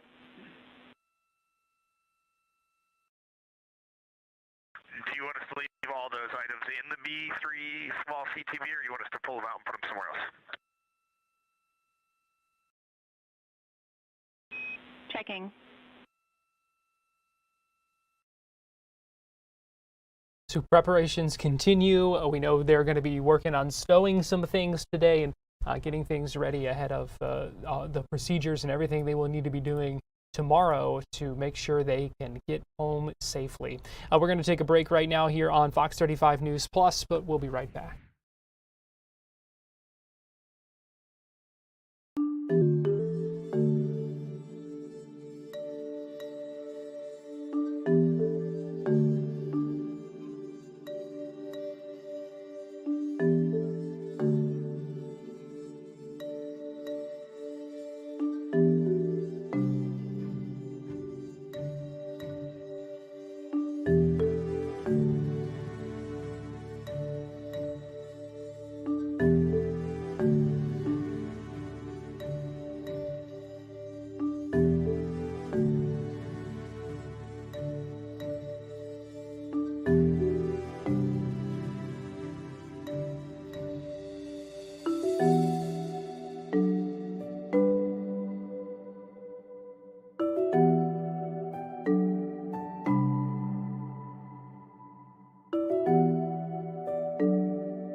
watching Fox 35 News Plus, streaming on Fox Local. Welcome back into Fox 35 News Plus. Garrett Wymer here, and thanks for joining us on this Thursday afternoon, live on Fox Local, YouTube, and on Facebook as well.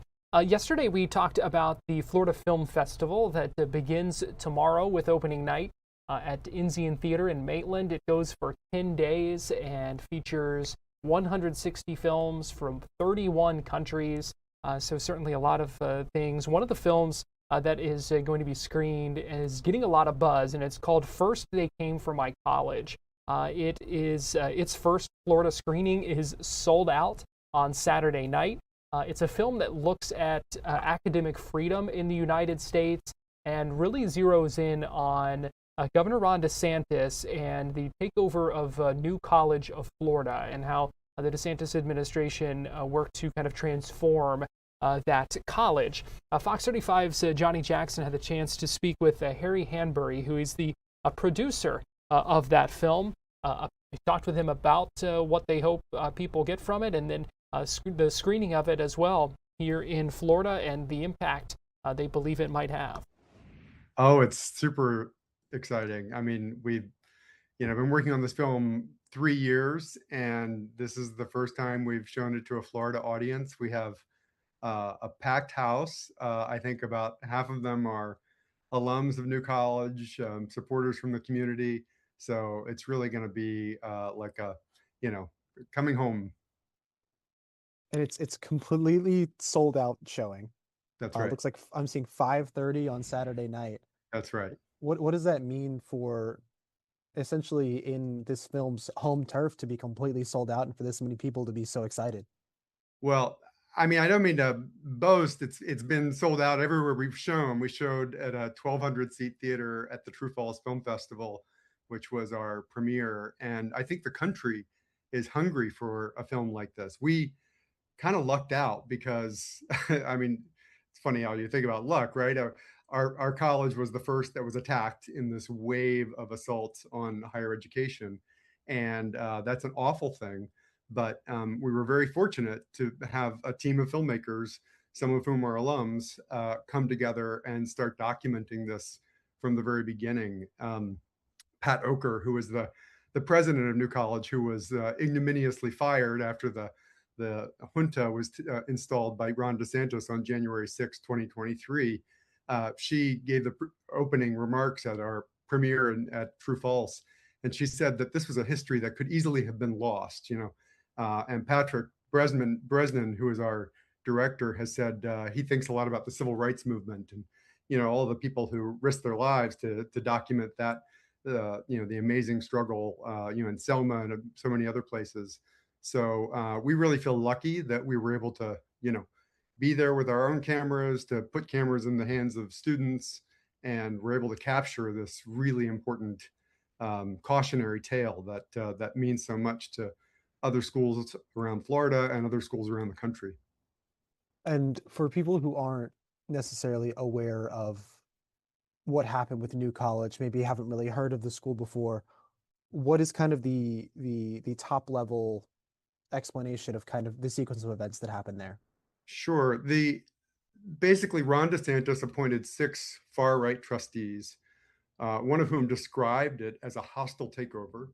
And they said that the school was a bastion of wokeness and indoctrination, which is just patently not true. There was actually a viewpoint survey done by the state of Florida just before the takeover, and the vast majority of students could not say anything about the political orientation of their professors. The survey completely belied this claim, and as an alum, know that the claim is completely bogus. But that's what they claimed, and they drove out over the course of about 2 years nearly half of the professors and installed a lot of professors who, some are okay, but many of them are really out there. I mean, a professor who wrote a book called The Case for Colonialism and has said that it was good fortune to be a slave in the British Empire. Really extreme people. They invited Russell Brand to come speak after he was charged with rape. They've invited just a parade of kind of loony, very extreme people to the campus. And so the campus, the community really rose up in opposition to the takeover. Some resisted by leaving, and some resisted by staying. And I think what we've seen over the past few years is the takeover has not gone quite as planned. They created 20 sports teams. In a school that had 700 students, there's like 90 baseball players now, which is not like a team; it's a league. It's sort of crazy. It's bigger than University of Florida and FSU combined. I've heard. I don't know. Don't quote me on that. But it's a preposterous sort of project, and they claim that the school was failing. In fact, under Pat Oker, the former president, enrollment was up, test scores were up. The school was still performing at a high level academically. Under Richard Corcoran, the person who DeSantis and his cronies picked to be the president, all of those major academic metrics are down. New College it's the honors college of the state system, and it has historically been a producer of Fulbright scholars in far beyond most schools in the country. One of the top Fulbright producers in the country. This year, there are 0 Fulbright scholars at New College. And just one final thought, for Florida voters, I think, the Bright Future Scholarship has been really a pathway for the highest achieving Florida students to get a great education. And New College currently has the lowest level of Bright Future scholars at any point since Bright Futures was created. So Richard Corcoran says that New College is a success, and that the people who are, criticizing it are just a bunch of, liberal, liberal people with an agenda. And he's just trying to fool people. He's just trying to fool the voters of Florida. And I hope people don't fall for it. Why was it so important? Because like you said, there are so many alumni and students of New College involved and at the center of this film. Why was it so important for your team to make this film? Well, I think we all had a sense of the stakes early on, and that's only become clearer over the past 3 years as the attack on higher education has widened and gotten even more, unscrupulous and extreme. But I think we saw the pain that students were feeling, especially students of color and LGBT students. I'm gay, queer, and I came there from Catholic all boys military school and felt like the school sort of saved my life. And I feel like a lot of LGBT students flocked to New College over the years because it became known as kind of a pretty welcoming place, largely because of student effort over those years. And so, one of the things that the administration did was over the summer in 2024, they completely gutted a place called the Gender and Diversity Center, which was basically kind of like a living room library that students had built over 3 decades. And they just threw all those books out, as well as 13,000 books from the library. And one of the trustees, Christopher Rufo, who is sort of a Mephistophelian character, one of these diabolical members of the Board of Trustees, said, "We destroyed gender studies. Now we've taken out the trash." So that was the other thing. They destroyed the gender studies program at New College, which was, importantly, not a department. It was something that an interdisciplinary field of study that involved neuroscience and history and literature, and people could major in gender studies. They've basically censored that entire field out of existence at New College. And I guess, what is your message to someone who enjoys films but maybe is a supporter of the DeSantis administration? What's your message for them? I hope people come with an open mind, because I think what you'll see in the film is that we collected 300 hours of footage, about a third of it from student filmmakers. And it's a film without narration. It's a sort of classic cinema verite film. There's only one interview. We tried to get the administration to go on camera, and we filmed on campus with their full support. we reached out twice to the president of the school, and twice at the very last minute, after we'd booked crews very expensively, agreed to do a sit down interview with him, he pulled out. He's a lawyer, so he claimed that uh, uh, um, the letter appearance release was needed to be vetted by other lawyers, which is just absurd. I mean, it's a standard boilerplate appearance release. So we really tried to make an even-handed film, an honest film, and they've claimed that this is a sensationalized film, but it's really a film about the experience of people who lived through this. We reached out to a student who came in as a very conservative student and underwent a change of heart, much to our surprise, and we followed them.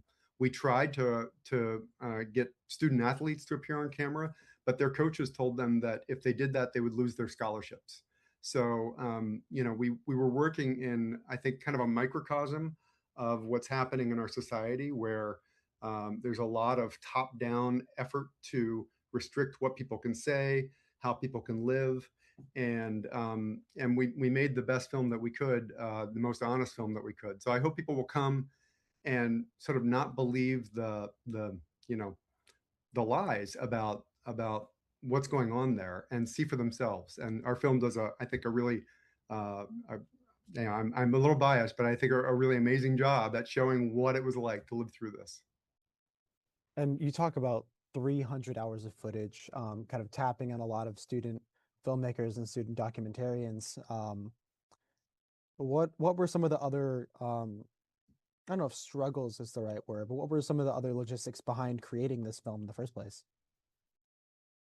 Gosh, I think finding the right characters. We ended up with a handful of protagonists, uh, faculty members, two really who were willing to work with us. Many of them were afraid to go on camera, afraid to let us in their classrooms because they were afraid to lose their jobs. And that's, I think, something that is becoming more and more widespread around the country. The vision of higher education that DeSantis and his cronies have put forth is one in which a governor can appoint a former politician to be the president of a school and appoint a bunch of hacks to be the members of the board of trustees, and they can decide which professors get tenure in fields far outside of their competence. So in 2023 they denied tenure to 5 faculty members who had passed every step of the way, had been approved for tenure up to that point.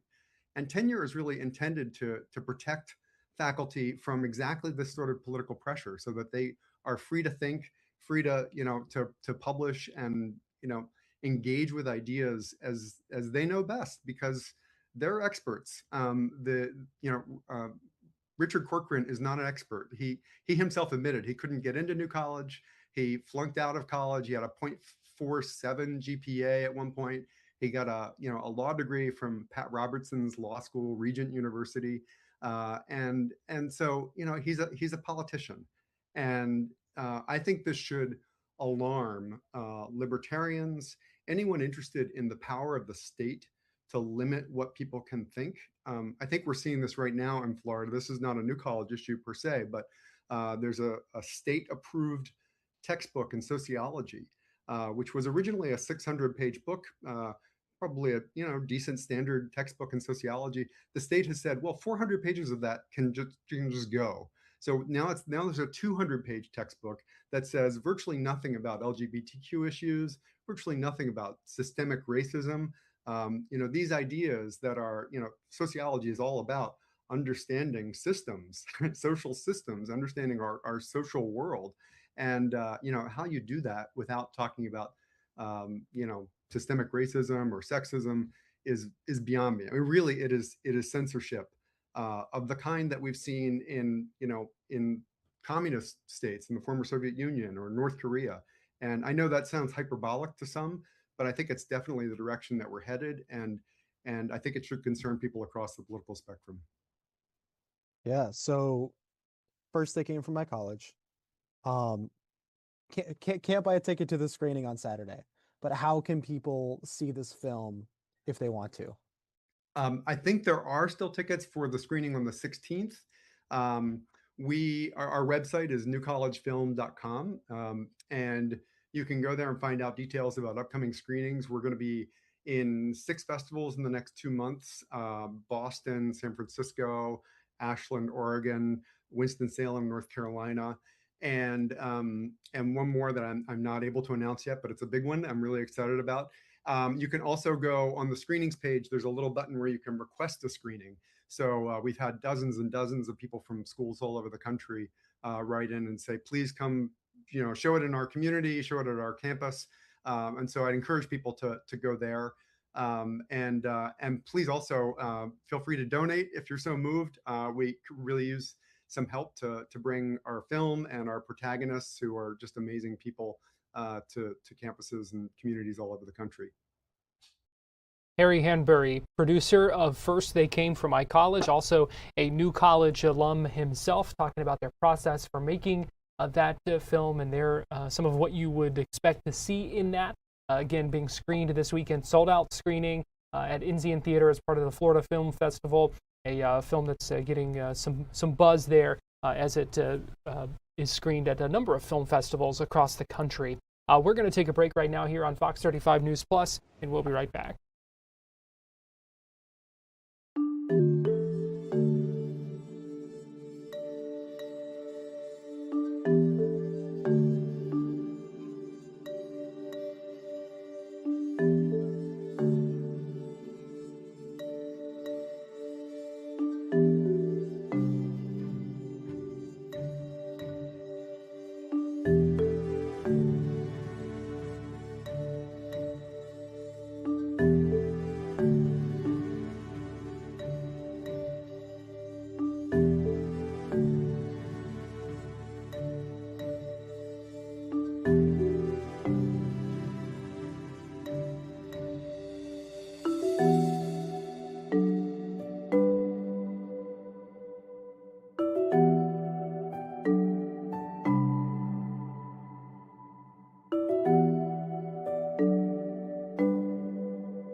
You're watching Fox 35 News Plus, streaming on Fox Local. Welcome back into Fox 35 News Plus. I'm Garrett Wymer, and thanks for joining us on this Thursday afternoon.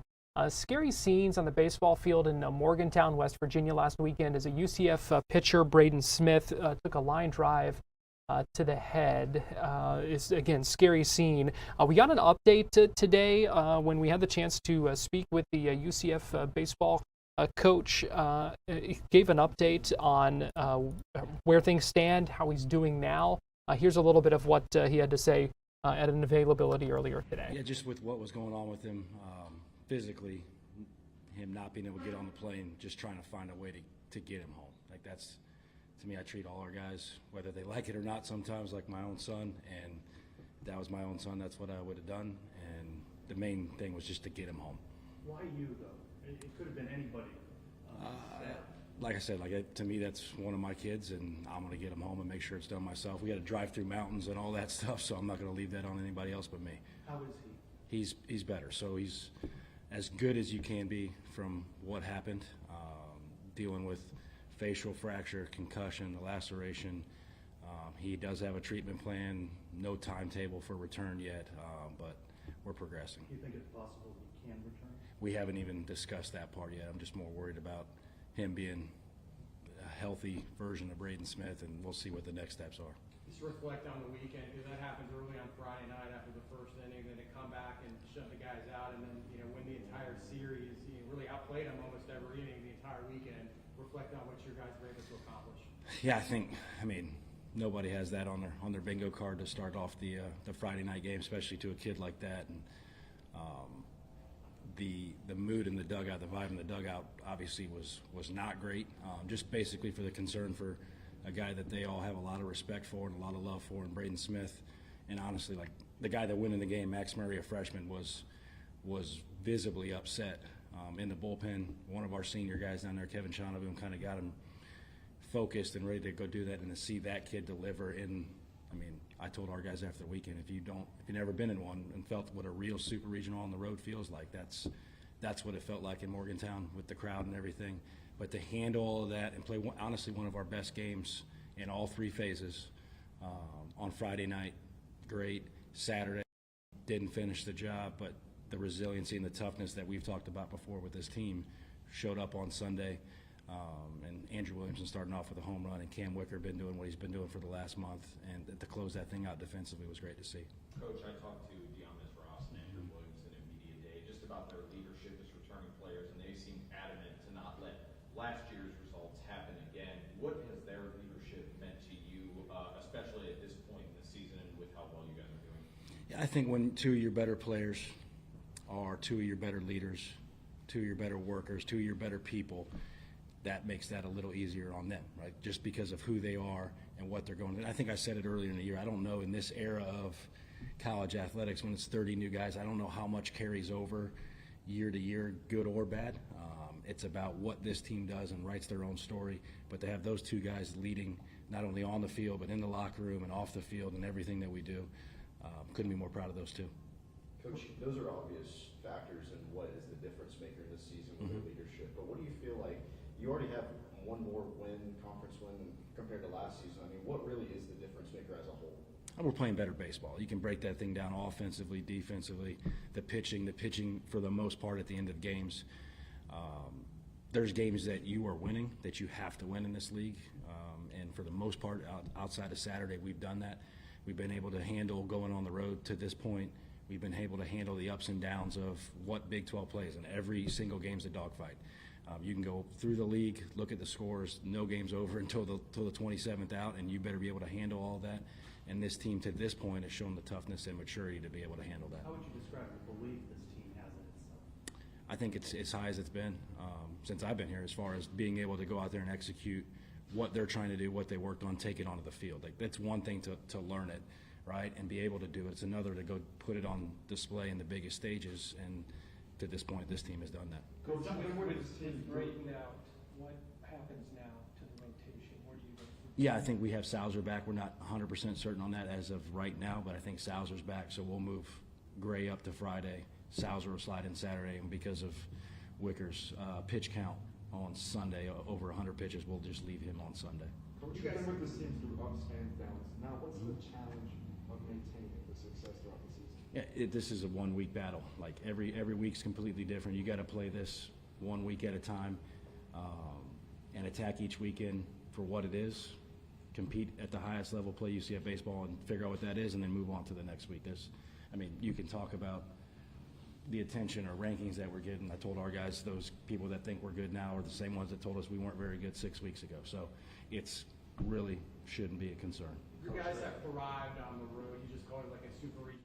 Hearing some from Rich Wallace there, head UCF baseball coach, and again, talking about how things are going, and at the beginning talking about his decision. He drove Braden home after that, all the way from Morgantown, West Virginia, through the mountains there. So neat to hear him talk about that as well. We're going to shift gears here a little bit and talk about a high-profile trial that is getting underway in the Tampa area. It's the trial for 4 defendants charged in the murder of Julio Fulio, the Jacksonville rapper. You may remember this is a case we've been following for a while now, and jury selection is underway. right now, began yesterday inside a Hillsborough County courtroom. Joining me live now to talk about this trial, what we can expect, some of the legal issues at hand here. We've got A.V. Perez, who is a legal analyst and a content creator. A.V. to the seventh power on YouTube. A.V., always good talking with you. We appreciate you joining us today. Yeah, thanks for having me back again, Garrett. It's finally happening, and this case is going to be, I think, one of the most prominent in Florida's history this year. We're finally there, where these 4 defendants are going through jury selection, and with 3 of them facing the death penalty. Jury selection has to be meticulous with this. It's going to take a few days, and opening arguments are scheduled for, it looks like, April 21st. So, with 3 death penalty options on the table, it's a really significant case for the death of this rapper. Yeah, how does the death penalty being on the table really kind of change things when it comes to jury selection? Yes, and that's why it takes a little bit more, a longer amount of time, so to speak. In the Alicia Andrews case, jury selection did not take as long as it's happening here. But with the death penalty, it does take a little bit more time, because not only does the jury need to be selected thoroughly, right? Whoever you have in that jury box is making a decision of whether or not the penalty can be centered on the end of somebody's life. But there is eligibility that comes along with that, and the criteria that comes along with the death penalty as well. So that's why Judge Sisko, in this case, she did preside over the Alicia Andrews case, is taking her time to be compliant with Florida law as well. Well, because like you said, being compliant, making sure everything, the T's are crossed, the I's are dotted, because all of this is stuff that is going to be coming under scrutiny in the event of an appeal. Correct. And in this situation, you have a group of defendants. It's not just, one defendant at one time. It's 4 of them. So the jury has a really tall order here as far as what they're being asked to do. You have to look at the culpability of each single defendant. And the prosecution's also got a tall order, because now we need to see the complete story, the complete narrative. And I do think it could be interesting, because there's going to be new evidence that we did not see in the Alicia Andrews case that could come out in this case, particularly because you have the key players in the room, the 4 defendants. Yeah, let's a couple of things I really want to dive into here. One of them being, like you mentioned, 4 defendants on trial at once. There were motions that were heard on trying to sever that so that they had their own separate one. I'm curious your take on what this means for the trial, that we are going to see all 4 of them now tried at the same time. Right. Rashad Murphy was actually one of the defendants that was spearheading getting severed, and Judge Sisko denied that request. I think it was the last week of March. So, the trial technically had a start date of yesterday with jury selection, but we won't hear opening arguments until the 21st. But Rashad was very, very adamant on being severed and having his own bite at the apple in regards to this case. Judge Sisko denied that request and said, no, you guys are going to be tried together. And she has been the presiding judge since these arrests and since these charges were brought against the defendants for this heinous crime. And like you said, that does make a tall order for the jury, having to consider, each of those defendants' involvement. Right. Absolutely. So we're looking at jury selection right now. And the interesting thing about this case as well is Alicia Andrews has not yet been sentenced. Her case wrapped up in December and was heading towards sentencing on December 8th. And on December 5th, her team filed an appeal, which was granted, and the judge was removed. So Alicia's next court date is sometime in mid-May, and that's going to be around the conclusion of what many legal experts are thinking is going to be of this case, because these 4 defendants, new evidence coming out, maybe some of that evidence that comes out may be beneficial to her, when it comes to sentencing.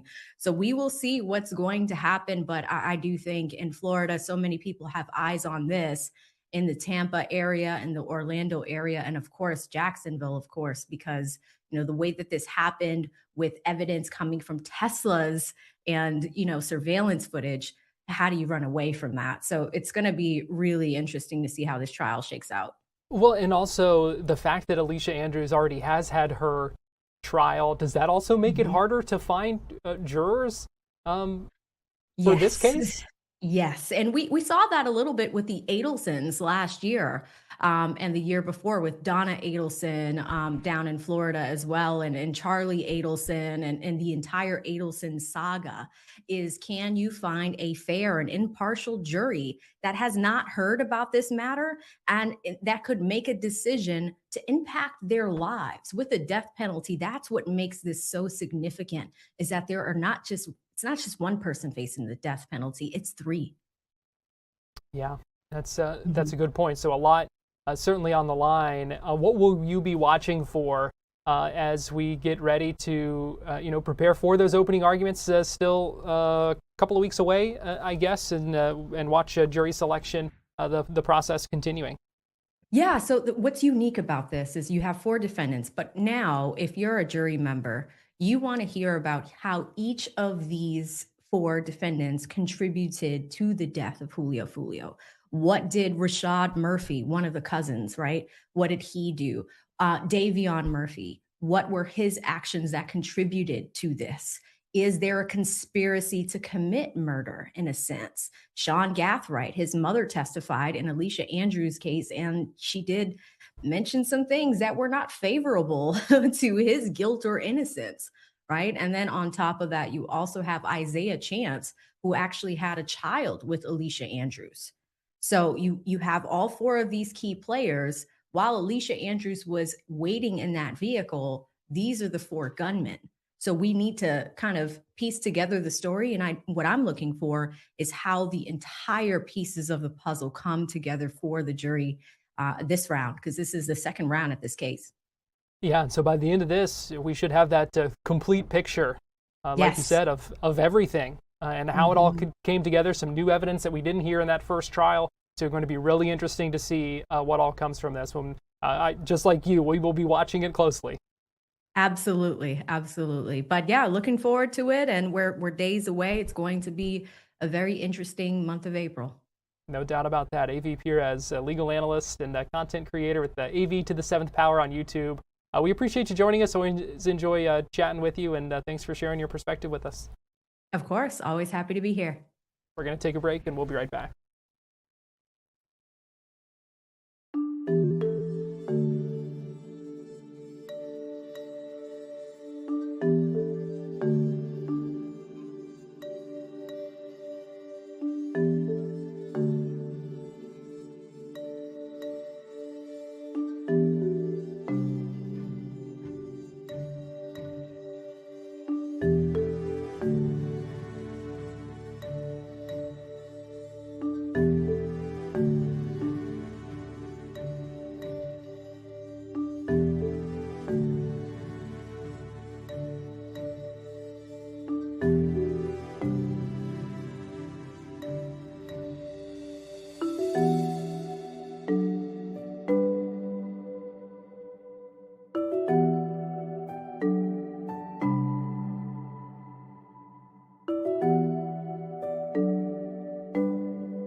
You're watching Fox 35 News Plus, streaming on Fox Local. Welcome back into Fox 35 News Plus. I'm Garrett Wymer, and thanks for joining us on this Thursday afternoon. We're now less than a week away from the deadline to file your taxes. Does that make you a little bit nervous? If so, you're not the only one. A lot of folks may be sweating it out there, but no need to worry. There's still time. But if you are feeling some of that pressure, you might be looking to AI to help you file your taxes, answer some tax questions and all that kind of thing. But that does come with some risks. And so joining us to talk about this afternoon, we've got Chris Dixon, who is who's a financial advisor, the co-founder of Oxford Advisory Group. Chris, we appreciate you joining us here on Fox 35 News Plus today. Absolutely, Garrett. Thanks for having me. All right, so we often talk about the capabilities of AI, and I could see how it would be tempting for someone to use artificial intelligence to help them file taxes, especially if you're trying to do it yourself. Maybe you haven't done it before. Maybe you were just kind of feeling the pressure because we are less than a week away now. But you say there are some things you would need to watch out for, some risks that folks need to be aware of if that's a tool that you're looking to use. Yeah, first, what a great tool AI is, especially for helping you out with taxes. Because what was the alternative a couple years ago? You scour the internet, you get a lot of differing opinions or information, right? And what does AI do? It consolidates, it scrapes all the information from the internet, and so it can be a great tool to consolidate and look at complex details. But some of the risk for this, we have to understand how AI works, and it scours the internet, right? Pulls in data. One of the big problems that could happen is the AI is pulling in old IRS data. So you think you're doing the right thing, and I've actually seen this happen. I've actually tested it to where some of the items were outdated, and I had to let AI know, hey, this is outdated, and then it corrected itself. But that is one thing we want to watch out for. Well, that's fine for you to be able to recognize what's wrong and outdated, but most of us wouldn't know, and so that's concerning to hear. Yes, exactly. If used correctly, what we want to use it for is just to help us understand more details, right? Let's say you have a question about, no tax on tips. It can help us better understand some of the things that we may want to include in our filing. It may help us understand the current standard deduction, right? Those things. I wouldn't lean in on it 100%, but use it as a tool to gather information to empower yourself.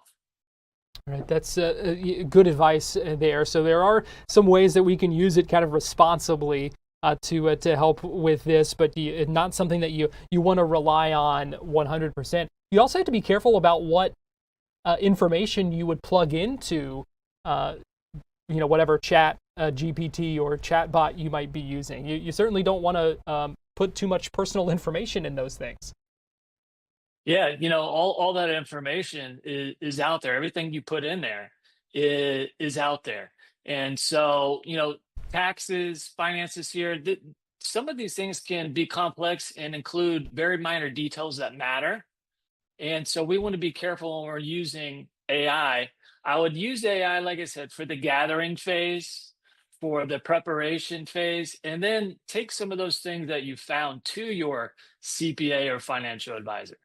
Yeah, some of those things that maybe don't necessarily change, because we have seen quite a few changes in the past year that you need that up-to-date information. Yeah, definitely. This year is looking like it's going to be the biggest tax return year on record from the big, beautiful bill that passed. And so, people are, I think, going to be surprised at how much they're getting back. And you can use AI to help you really try and get every dollar back that you want. Now, if folks are watching this and taking this advice, obviously they've waited a little bit of last minute to file the taxes at this point. So what advice do you have for folks who haven't filed yet, and maybe how to plan ahead a little bit better so you're not filing last minute next time around? Well, it goes back to the AI. It can help you really quickly, right? So you do have that. The deadline is April 15th. And so that's when we have to file. Now, you can get an extension, right? But you do have to file the extension. The extension will let you give you some leeway till October. But whatever you're supposed to pay for taxes will still be due on April 15th. You can get a grace window to October, but you will also incur penalties down the road every month, about 0.5%. So what is is that something then that, do you have to have a reason to do that? How do you, kind of file for that extension and get granted that, if that's something that someone is interested in or believes they need? Yeah, most people can do it. It's a little bit of a grace period. The IRS, almost anybody can do it. You just ask your CPA to file. The IRS just wants you to see that you file something, right? So if you want to file an extension, you can. And that met the file requirement, but you will still have the requirement to pay by April 15th. And if we don't, every month that goes by, you'll get about 0.5% penalty. And then you definitely have to pay by October 15th. But keep in mind that extension comes with late payment fees. What's the bottom line here that people need to know and need to keep in mind, especially when we're talking about the AI and taxes? I would say is, at least start maybe like a month before April, sometime in March. Go ahead, use AI, ask it questions, try and gather information. And one thing that I think is very helpful is you want to keep your last year's tax return handy right there, right? Because that'll give you an idea and a foundation to go from. And so that's important as well. Save your tax returns, save your previous year tax returns so that you can build on it for the next year. All right, helpful information there. Chris Dixon, co-founder of Oxford Advisory Group. I really appreciate your time and your expertise. Good chatting with you today here on Fox 35 News Plus. Thanks, Garrett. Appreciate it. We're going to take a break right now, and we'll be right back.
You're watching Fox 35 News Plus, streaming on Fox Local. Welcome back into Fox 35 News Plus. Garrett Wymer here, and thanks for joining us on this Thursday afternoon. We talked a little bit yesterday about the National Action Network having their annual convention at Times Square, New York City. This is the annual convention of a civil rights organization founded by the Reverend Al Sharpton, who you see right there. Over the course of the convention, we're hearing from several Democratic presidential hopefuls who are sitting down with him and speaking. Right now, hearing from Illinois Governor J.D. Pritzker, who is speaking with Reverend Sharpton. Let's go ahead and listen in for a few minutes here live from New York. That the National Party ought to be more clearly bringing out and not letting, my fear is that they're letting Trump set the agenda and we're reacting to what he's talking about rather than acting on what people are concerned about. I'm so glad you said that because, I mean, yeah, you know, you're right. So much of what's been happening is really a reaction to the everyday beating everybody over the head that Donald Trump has been doing every day. I'm sure you're feeling it. I remember 6 months into Joe Biden's term, I thought, wow, it's so quiet. Do you remember? Because it was so loud every day with Donald Trump. And now we're back in this mode again. Yes, there's a lot of reacting. We need to be proactive. Here's the one thing that we should take away and learn from what Donald Trump has done. He came into office with an agenda, and he essentially has invoked and gotten past almost all of his agenda in a year. We need to have our agenda, and we need to make sure we pass it in a first year of a Democratic administration. And it needs to be bold.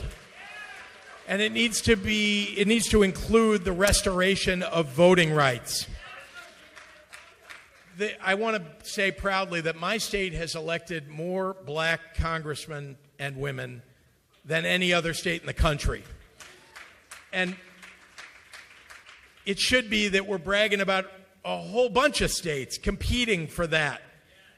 But when they take away voting rights, it makes it harder and harder and harder. But I'm telling you, in my state, we expanded voting rights. We already did that by state law. We made it easier for people to vote.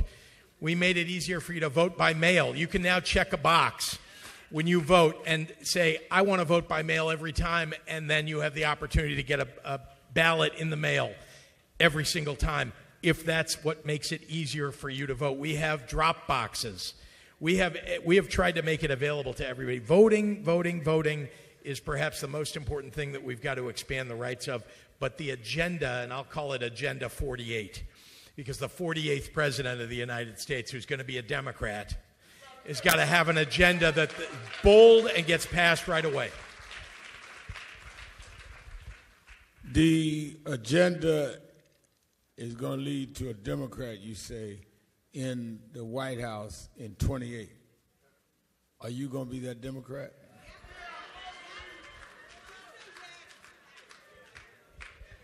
So I feel like I'm on Price is Right. People are yelling out the answer, you know.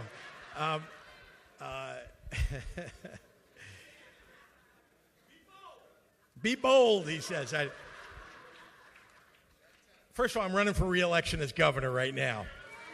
Everybody from Illinois, can I count on your vote?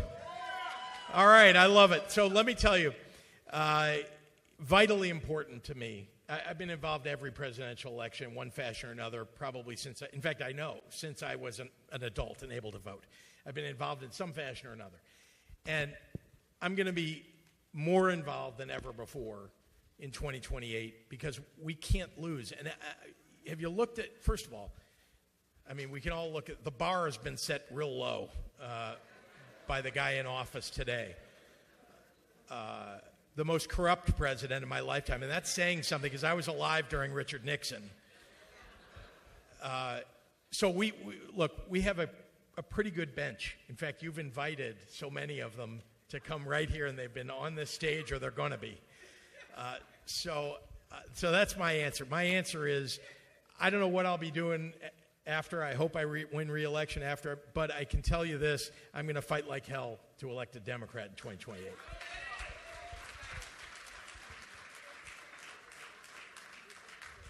So that you're not ruling it out.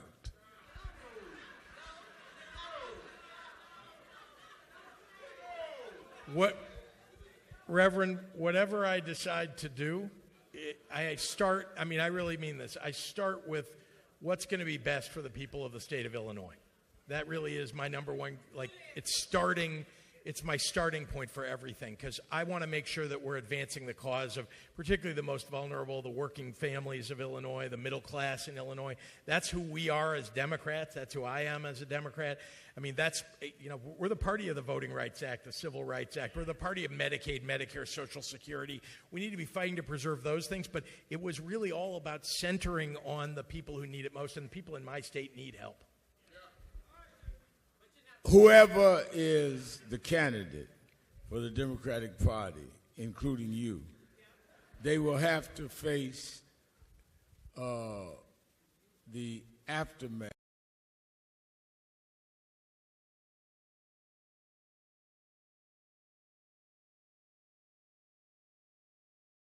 deal with an opponent who will probably be one of his sycophants, either Rubio or Vance.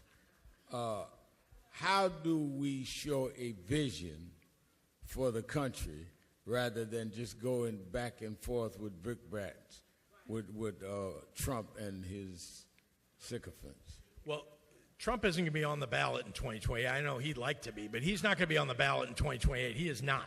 So that is not who we're running against in 2028.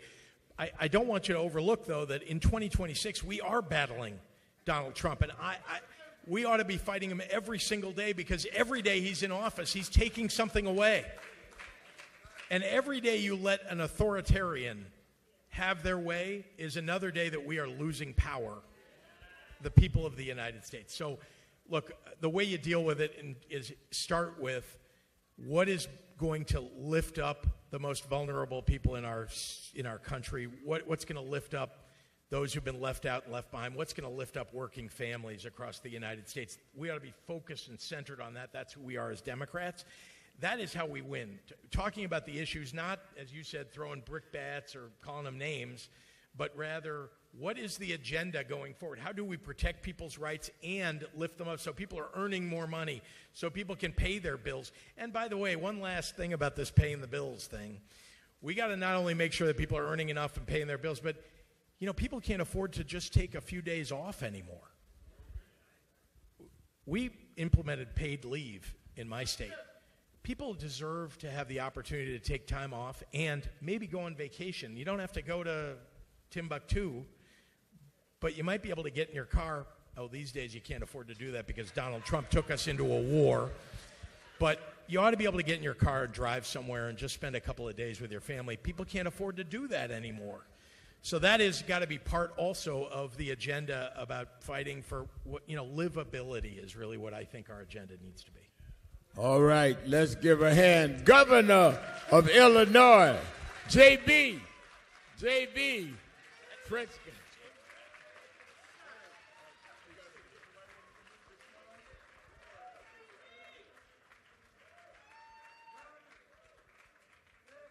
J.B. Pritzker standing there with Reverend Al Sharpton after speaking at this convention, talking not just about policy, but also some strategy when it comes to the 2028 presidential election. Interesting to hear them talk about that. Right now, we're going to take a quick break here on Fox 35 News Plus, and we'll be right back.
watching Fox 35 News Plus, streaming on Fox Local.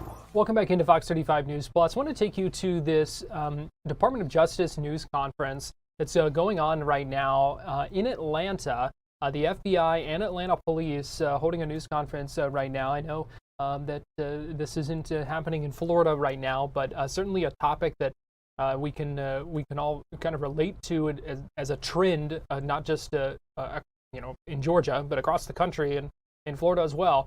They're talking about online extremism and some extremists specifically targeting teenagers. I want to go ahead and listen in as this news conference gets underway.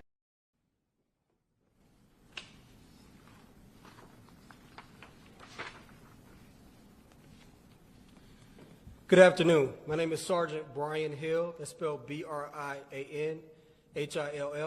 I'm a sergeant with the Atlanta Police Department Homeland Security Unit. We are here to discuss and create community awareness on the Group 764 and equip parents with key identifiers to look for at home. The Atlanta Police Department is seeing cases of terroristic threats that have been committed by minors ages 9 to 15. These cases are in the form of bomb threats called into local businesses and schools in the city of Atlanta. Some key things about these cases are all suspects that were identified live in different states. Money was requested in exchange for not detonating bombs, and that money ranged from $0 to $1,500. Callers used monikers commonly used in effort to gain status within the group. We are also reviewing animal cruelty cases in the city of Atlanta for any nexuses to the group due to this being a status component of 764. What are we asking of the public? One of the biggest challenges we face is underreporting. Even small pieces of information can be critical in building investigations. We strongly encourage the public to report any suspicious activity to law enforcement, and you can do that in 4 different ways with us. First is our anonymous tip line, Crime Stoppers. That phone number is 404-577-8477. Our Crime Stoppers website is www.stopcrimeatl.org. Our non-emergency number is 404-658-6666. And of course, if you have an immediate emergency, you can always call 911. We are very limited in the information that we can provide at this time due to this being an active investigation. However, we encourage the public to stay vigilant with this cause. Thank you.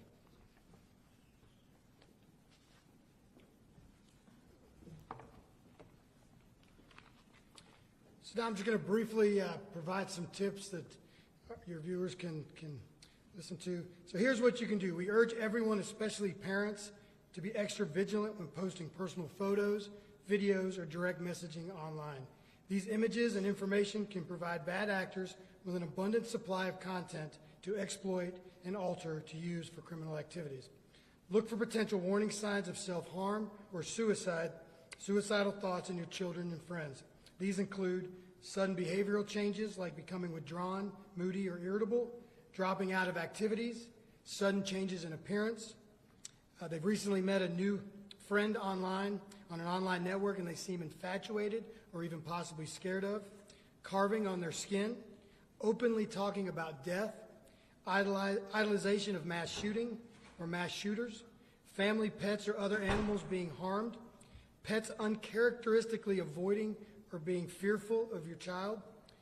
You play a vital role in identifying this problem. We encourage everyone and anyone who believes they recognize someone who's either acting out this ideology or has become a victim of these criminal acts to call our tip line at 1-800-CALL FBI. However, if you feel imminent danger, always call 911. Thank you very much. We'll take a few questions. Sir, I mean, what are some of the challenges that you guys face, especially with a group that doesn't seem to be centralized based in a physical location that its only goal seems to be sowing chaos? These cases have a lot of challenges, quite frankly. The subjects oftentimes don't live even close to where the victims are. A lot of times the victims don't come forward because they're either fearful. If you can imagine a victim, especially a child victim, who's taking a photograph of themselves that may be something they're embarrassed by, then they don't want to talk to anybody about it. So they just become continued victims.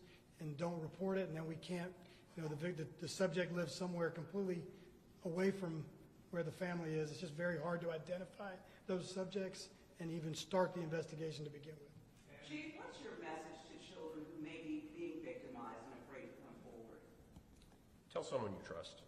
They're going to know at this point that they are being victimized, and there's people that love them. It's their parents. It may be someone, it's a teacher at school, at their faith community. Tell someone that loves you. Tell someone that you love, and law enforcement is going to make sure they get the help that they need, and we're going to make sure those that have victimized them are going to be held responsible. Can you guys give any details on the animal cruelty threats, the bomb threat that you're attributing to these groups?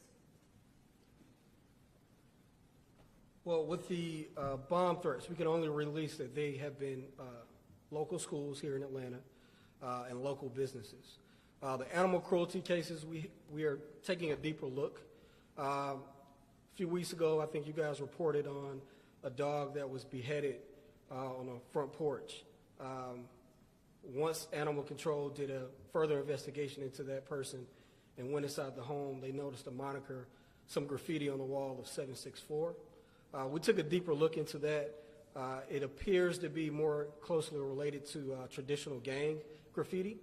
A second case that we had was also some animals that were left in Anderson Park. We're taking a deeper look into that as well.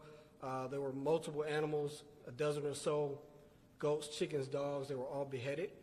Our Parks and Recs workers located that, notified us immediately, and we're taking a deeper look into that as well.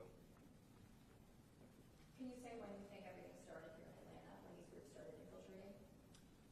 I can't give a particular date. Chief charged us with this once he was notified by our federal partners here. We immediately took heed to that and started looking into it. And in a few months, we've uncovered at least 5 cases that we're looking into. Sounds like APD has 5 open cases right now. FBI, do you know how many cases across the state you guys are looking into this? All field offices, you said? There's 450 across all field offices.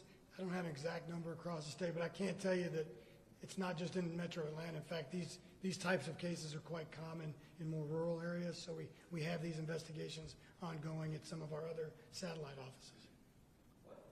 I mean, obviously, when a lot of people hear this, it's going to be alarming, just given the nature of a lot of these incidences. I'm sure you guys thought about, maybe we don't bring this to the public, maybe we keep this kind of behind wraps and we kind of investigate internally just so we don't sort of maybe scare people, but clearly all of a sudden bring it forward. Why?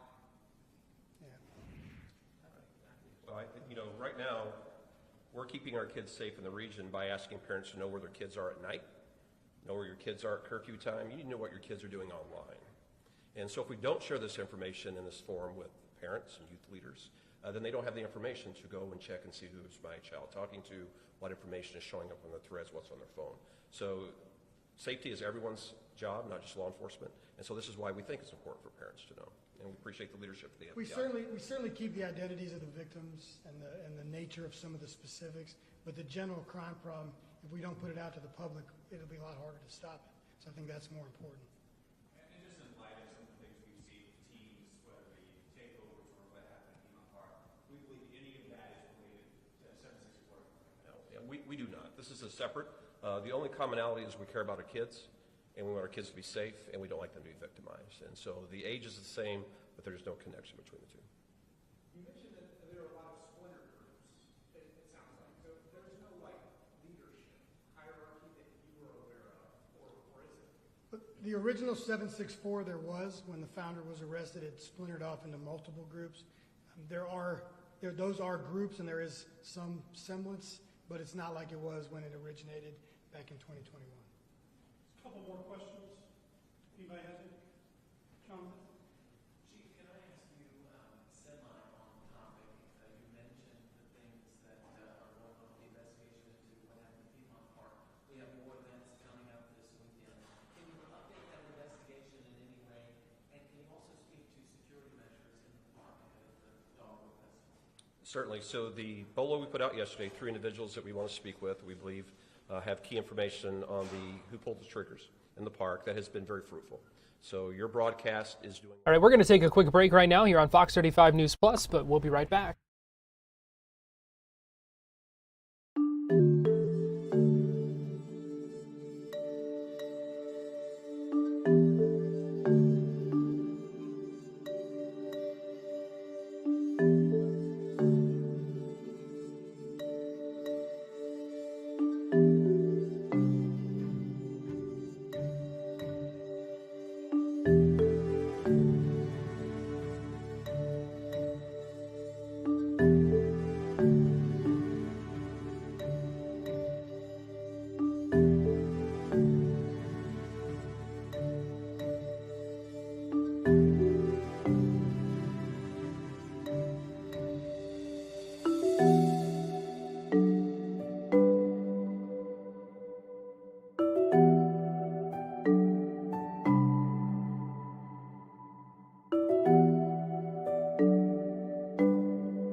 watching Fox 35 News Plus, streaming on Fox Local. Welcome back into Fox 35 News Plus. I want to get you back to the National Action Network convention that's happening in New York City right now. This is David Jolly, one of the Democratic candidates for governor here in Florida, a former Republican congressman running for governor on the Democratic ticket here in Florida against Jerry Demings, speaking live right now at this convention. Let's go ahead and listen in. Shared that with me one night through tears. The words that came to me, and I believe it was in providence, the God that I worship laid them on my heart. I said, sweetheart, when you have a chance to change the world, you take it. You take it. You don't know what's been ordained. You don't know what is in front of us. But we know the calling in this moment is to step out on the path that has been laid before us and to do our part. To do our part. And whether that is rooted, as I mentioned, in the basic teachings of faith or in Jefferson's very natural rights of man, this is a moment where we are being called to do our part. And here is the good news. The best news I can share with you tonight is that in November, I know what's going to happen in November. We're going to win a lot of races, and yeah, I believe we're going to win the Florida governorship. But the news, the story, when Reverend Al is at the panel at MS Now, the story being told across the networks are not going to be that candidates won. It's not going to be that this guy, David Jolly, just won the governorship. Sure, we will win, but that's not the story in November. The story in November is that the American people rose up. The story in November is that the American people stood up. The story in November is that voters said, we're not going in that direction anymore. The likes of when John McCain at a town hall said to that lady, no ma'am, no ma'am, no ma'am, we're not doing that anymore. Guess what? That's what the American voters are going to be doing this November. The story is going to be a new chapter in American history is being written as we speak in our darkest times. This organization knows this better than anybody. In front of the greatest challenges we face, that is when we rise. That is when we stand up. That is when we raise our voices. And that is when we choose a new direction. Folks, when we do that, you get to look at yourself. You get to look at your kids. And I get to look at my little girl, Cece, and say, sweetheart, we just changed the world. That's what this is about. Thank you all very much for being a part of this. Thank you, thank you, thank you. Thank you. David Jolly firing up the crowd there. Again, former Republican congressman, now a Democrat who's running for Florida governor, speaking at that National Action Network annual convention going on right now in New York City, Times Square, actually. So David Jolly had been speaking there for a few minutes. We'll work on getting you his full remarks and hope to have more on that for you coming up in a little bit. Also, UCF spring football is underway. We've talked about that a little bit, and today we had the chance to hear from some of the linemen, offensive line coach A.J. Blazek and a number of other, several of the linemen on the team talking about how things are going so far for the UCF football team as they get ready for the second season under head coach Scott Frost. All right, fire away. Just kind of reflect on, you're new to UCF this spring. You've just gone through your first week plus of spring practice. Yeah. How's it gone so far? It's been awesome, man. It's been 100 miles an hour. The way Coach Frost organizes, runs things. It's here for guys to work and for us to move and develop and to grind and take steps forward. Players, coaches, the offense, the offensive line. So the tempo at which we've worked has been a lot of fun. And a lot of things going on since getting here just in 3 months, but settling in with these guys and excited about where it's headed. Can you explain your philosophy, maybe your coaching philosophy? Yeah. And it's funny as Scott and I first started talking and Coop and was looking for a guy. It came from I'm an Iowa guy that we run off the football and we want to run what we call it the slant play, the wide zone, the outside zone. There's all the names for it, but it's a style of play, and we want to go through people, not around people. And I think there's an athletic ability that ties to that, but there's also an understanding of we still have to move the line of scrimmage. I think in this day and age you see a lot of wide zone that just runs right and runs left and hope the back makes a cut. And so we really want to identify and move the line of scrimmage where we can, take advantage of leverage. So we're going to be athletic and run off the football, and we're going to be scouting our pass protection, use our play actions to help us out. Coach, what made you select the right job for you? Well, I think, opportunity, and it's that whether it's a player or a coach, it was, I had just went through everything at Wisconsin, and Scott and I, Grinch and I had been together and worked together A bunch of people from Coach Frost's past or guys I played with and his close friends. So we'd always known of each other a little bit. And I think what he was looking to do here really fit what I like to do. And so I think when the pieces fell together, it worked out. And, I've known Terry for a little bit over the years just through the profession. So it was a good fit for the people, which makes the place awesome. As in years past, after spring, the units were broken up a little bit, and then you had to get your final pieces. You have all your final pieces now. How beneficial is that for an offensive line? Well, I think it's huge. I think that the way the calendar is now it's never perfect for everybody, but I think the fact that you have what you have going into spring ball. So I went through 4 injuries a year ago, played 3 freshmen, but you have all spring to figure out who your backups are, who's the next guy, who's the third center in that day when, hey, a shoelace breaks and a finger gets broken. Well, who's that next guy? And so we could count on it. They're not leaving us. We're not moving on looking for new pieces. You have all the parts, so you got to figure out what you're good at and how they fit together, which to me, putting that puzzle together is the fun part of spring ball. What do you have a guy? I think the biggest thing that we need to accomplish is, one, a work ethic, just a way we go about our work. And then number 2, we got to get 8 to 9 guys that we know can play for us. And you want your starters, but this day and age in college football, you're not going to have 5 guys go through a whole season. It's happened twice in 24 years of coaching that I've been a part of. And it takes a lot of luck to do that, and I ain't going to count on luck. So 6, 7, and 8 are just as important as 1, 2, and 3 in the O-line. You have a guy in Preston Cushman who was a starter last year. Comes back. He's the only starter coming back. What have you seen of Preston so far this camp, and what do you think of his potential moving forward? Yeah, I think with Preston, the thing I noticed right away is you walk in the room and the stature. You come from the Big Ten. I've been in the SEC. I've played junior college. I've coached Division II. I've not been in the Big 12. Grew up in the Big 12. Seen it on tape. But you get here and you're like, Preston's a big ass kid now. Man, that's what they're supposed to look like. But his leadership, he's a smart kid. He's from the area. He takes pride in the place. He had opportunities to lead like everybody in this portal stuff. He wants to do something here. So as a coach, it makes a lot of fun to buy in with guys that want to be a part of it. So his leadership's been the biggest thing. And then he's got a desire to be really good. A lot of guys want to play in the NFL. He does all the little stuff from he operates his lifestyle, his health, his sleep, his nutrition.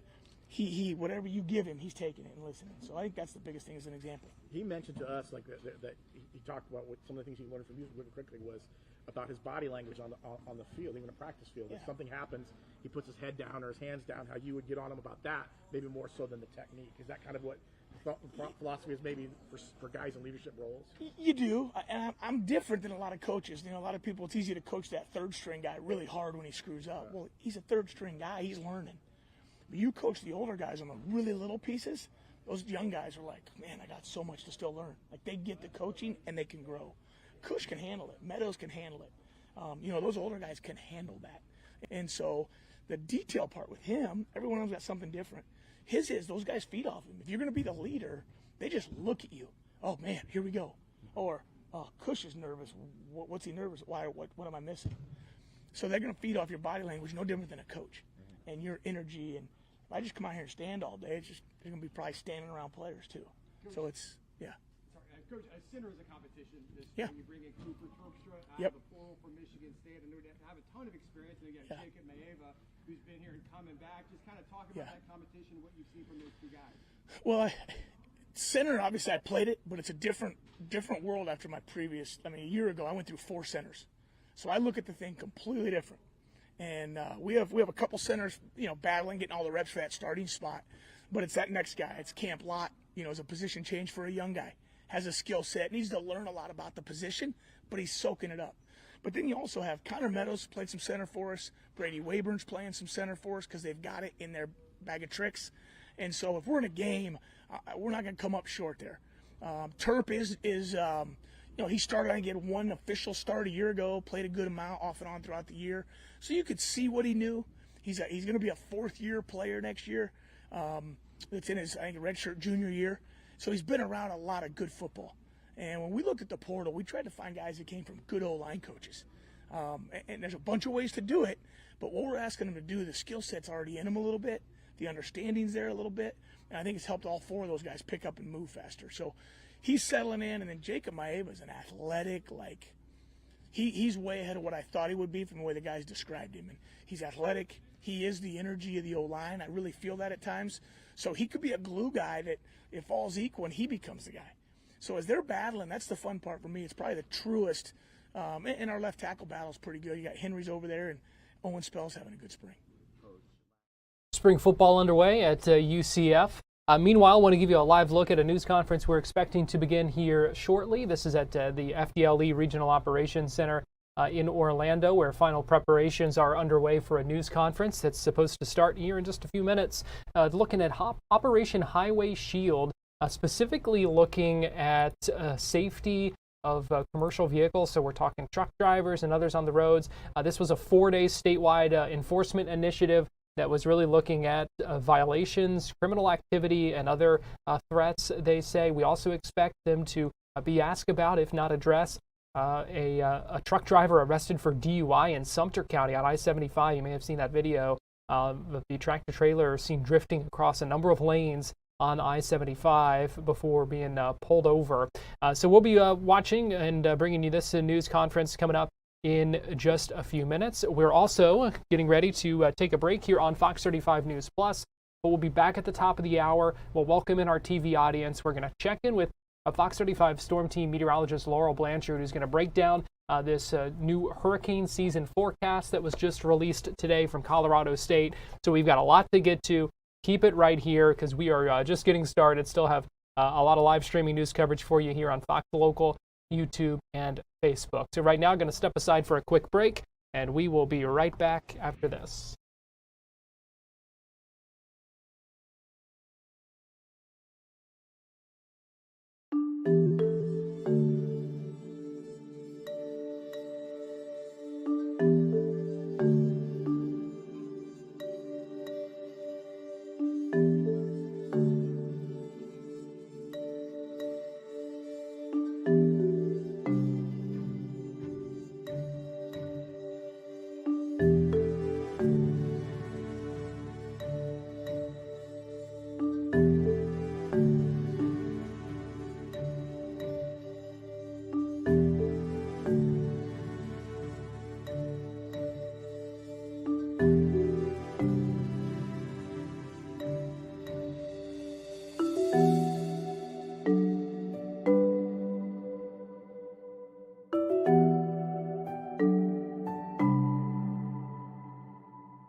Florida Live starts now. Well, good afternoon to you. Welcome into Florida Live. I'm Garrett Wymer, and thanks for joining us on this Thursday afternoon, live on Fox Local, YouTube, Facebook, and on Fox 35 TV. Want to let you know right now we're standing by for the start of a news conference in Orlando. FDLE going to be talking about a 4-day operation called Operation Highway Shield that was specifically cracking down on safety violations when it comes to truck drivers and other commercial vehicle drivers. This comes after the reports of a truck driver arrested for a DUI in Sumter County, seen on video swerving across a number of lanes on I-75. So we're staying tuned for that news conference, and we'll bring that to you when it begins. But we want to start today with our Florida Live forecast, specifically looking at this upcoming hurricane season, because we got one of our first kind of projections and official looks at that today with Colorado State University releasing its hurricane season forecast. And so we're going to check in with Fox 35 Storm Team meteorologist Laurel Blanchard, who is joining us live right now from Studio A. And Laurel, okay, what do we need to know? We previewed this yesterday and talked about why this is helpful to have. So talk to us about what we are learning today from this outlook for the upcoming hurricane season. Yeah, Garrett, really the main message is that we're expecting a below average amount of activity in terms of storms for this season, but that doesn't mean we're not going to get impacted. So we'll talk a little bit about this, because you and I stressed yesterday, it only takes one. And that's the main message that not only us, but Colorado State University is really pushing. Even though these numbers are below average, it doesn't mean that we're completely scot-free. So taking a look, Colorado State University forecast, this was issued at 10 a.m. this morning. And Colorado State University is outlooking for the 2026 season 13 named storms, 6 hurricanes, 2 major hurricanes, whereas average is 14 named storms, 7 hurricanes, 3 major hurricanes. So below average amount of activity expected for 2026. Now, this is a chart that I found really interesting while I was going through the report, and this is ultimately the probability of the likelihood we could get hit with a major hurricane this season. So first and foremost, overall, at least a 32% chance of one major hurricane hitting the U.S. coastline, and we have a 15% chance of that impacting along the U.S. East Coast, as well as the Gulf Coast and East Coast of Florida. So 32% overall, 15% for the East Coast, and that includes the entirety of the Florida Peninsula, and a 20% chance of a major hurricane impacting the Gulf Coast, which includes Texas all the way over to the Florida Panhandle. So there's some interesting numbers right there. But also, last year, we saw Melissa track entirely through the Caribbean last year. And this year, we could possibly see that again. We're looking at a 35% chance of at least one major hurricane, which again is a Category 3 or above, tracking through the Caribbean. And you can see that highlighted here in this purple zone right here. That includes areas across Cuba, Puerto Rico, the Dominican Republic, as well as Haiti, including the Bahama Islands as well. So that's really what we could be seeing as we take a look at the probability. But there were 3 main takeaways as we were kind of sorting through this entire report. Ultimately, El Nino is really going to play a huge role in the activity of this season. So a strong El Nino is likely, especially as we top off the season, as we wrap up the season at the end of November. El Nino is going to be really the dominant factor, because this is what's going to be driving the wind shear. And Garrett, the thing about wind shear is that when we have wind shear, which is wind moving in 2 different directions at different layers of the atmosphere, when we see this, especially as a storm is starting, it can totally ruin that storm's chances of forming. So that's one of the reasons why we could be seeing a lower than average forecast for this season overall. And then as we take a look at this third point, as of right now, there is a below average chance of a U.S. or Caribbean landfall when we're talking about a major hurricane specifically. Laurel, what is it about El Nino that kind of creates this setup for us for the upcoming season? Yeah, Garrett, and especially the different layers of El Nino and the different levels of El Nino can really help out or really ruin the chances of storms starting to really pick up across the Atlantic basin.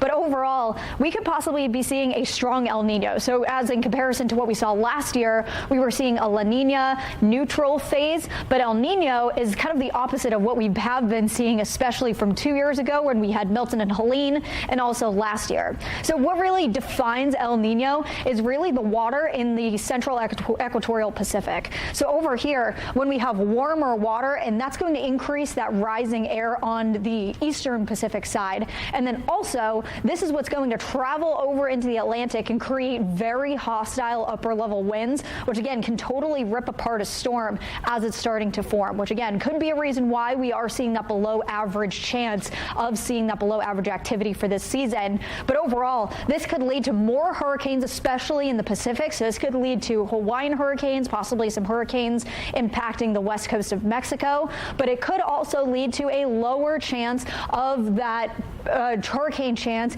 because of those increased wind shear, as that's going to be kind of influenced by that warmer water in the Pacific. So this, again, Garrett, one of the main reasons why we are seeing that possibility of below average activity for the season coming up in 2026. But we'll definitely have more updates. This forecast is going to continue to update through the season, so we'll keep you updated with the latest. All right, and we know you will break that down further coming up at 3:30 on Fox Local on Fox 35 Weather Plus. So we appreciate you joining us here on Florida Live. Thanks, Garrett. Want to get you live now to the FDLE Regional Operations Center in Orlando. This is FDLE Commissioner Mark Glass, who is speaking right now about this Operation Highway Shield. Let's go ahead and listen in. Possibly to ensure the safety and security of our great state. We stand before you today because of strong partnerships, interagency collaboration, and highlight enforcement outcomes. None of this would be possible without the great leadership and support of Governor DeSantis, our cabinet, such as Wilton Simpson members, also to our legislators who provide us the material and support in order for us to do our jobs in enforcing Florida laws. This operation demonstrates how the free state of Florida is setting the national standard in strengthening roadway safety through unified and multi-agency operations. Now, Operation Highway Shield, it was a hands-on 4-day statewide enforcement initiative that targeted commercial vehicles, violations of criminal activity, and threats to the Florida roadways. FDLE always stands ready to help our local, state, and federal partners however we can, regardless of the type of help needed, whether it be investigative, forensics, surveillance, intelligence, or specialty training. FDLE is standing ready to help. Now, Operation Highway Shield was developed at the request of Administrator Bars, looking at the safety on the roadways in his position that he does with the U.S. Department of Transportation. That became a discussion. That discussion turned into an operation. So, Administrator Bars, thank you for that, and we do appreciate when you came down and talked to us about it. And every agency represented here today was crucial in the operation and the great results that came out of this. The partnership here and is a symbol of their commitment to safety and our vital successes of this operation and safety of our state daily. Now, like many other previous operations and future operations, Operation Highway Shield was a testament to the power of the law enforcement teamwork and collaboration. You will see no space in between us. We are working together hand in hand to ensure that we're enforcing all laws, but as in this one was really for safety on the highways and the roadways, to ensure that these commercial motor vehicles are acting and conducting themselves in a safe manner, moving commerce throughout our great state. Now, let me give you a few little bit of stats on this operation. Over 4 days, there were 3,300 inspections conducted around the state of Florida. And out of those inspections, 176 drivers were taken out of service for a variety of reasons, to include 54 drivers for language deficiencies. There were 35 criminal arrests and over 42 referrals made for immigration violations. Now, and one of the, I saw several actually, some of the driver's license that we would find wouldn't even have a name on the CDL. Literally no name, but you got a CDL. No first name, and it even says no name given from other states. That is not from the state of Florida. So you're having people with no names operating commercial motor vehicles with different types of endorsement running up and down your highways. Again, this operation could not have happened without the great cooperation with these agencies involved.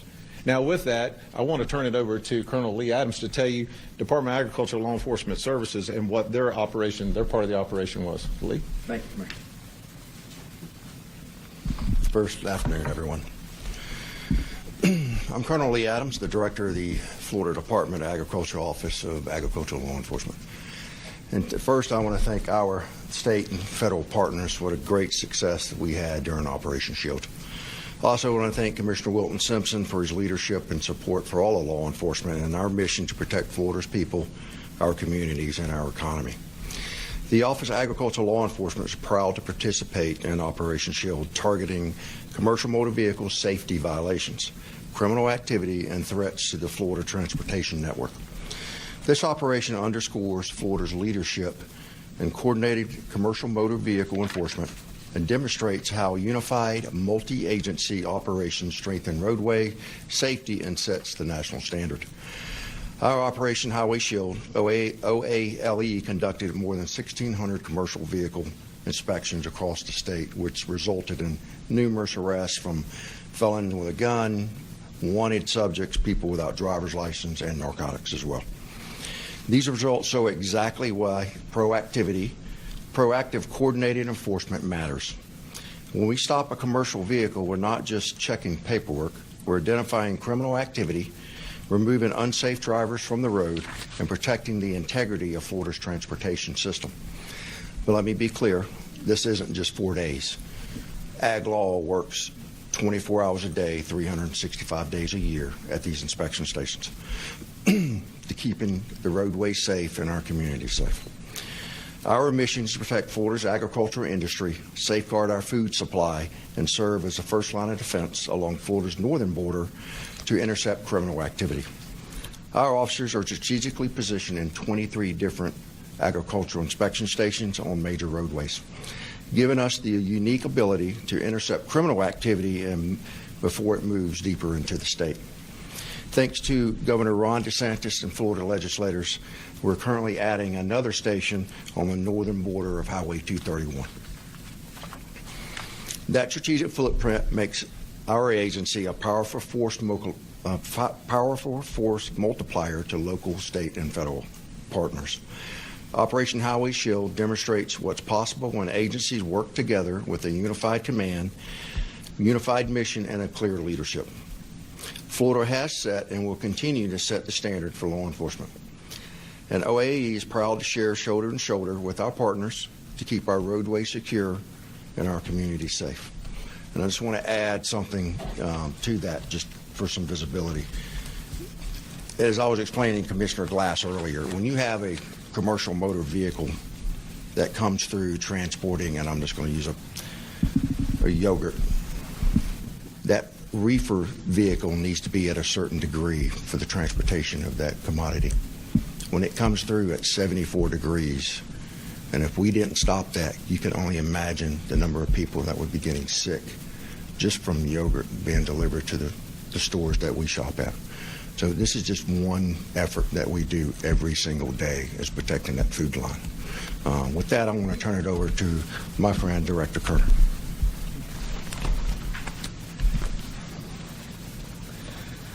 Thank you, Colonel, for your comments. Thank you for the service of your law enforcement officers, and to the Commissioner. Thank you, Commissioner Glass, for having us here today and helping lead this operation.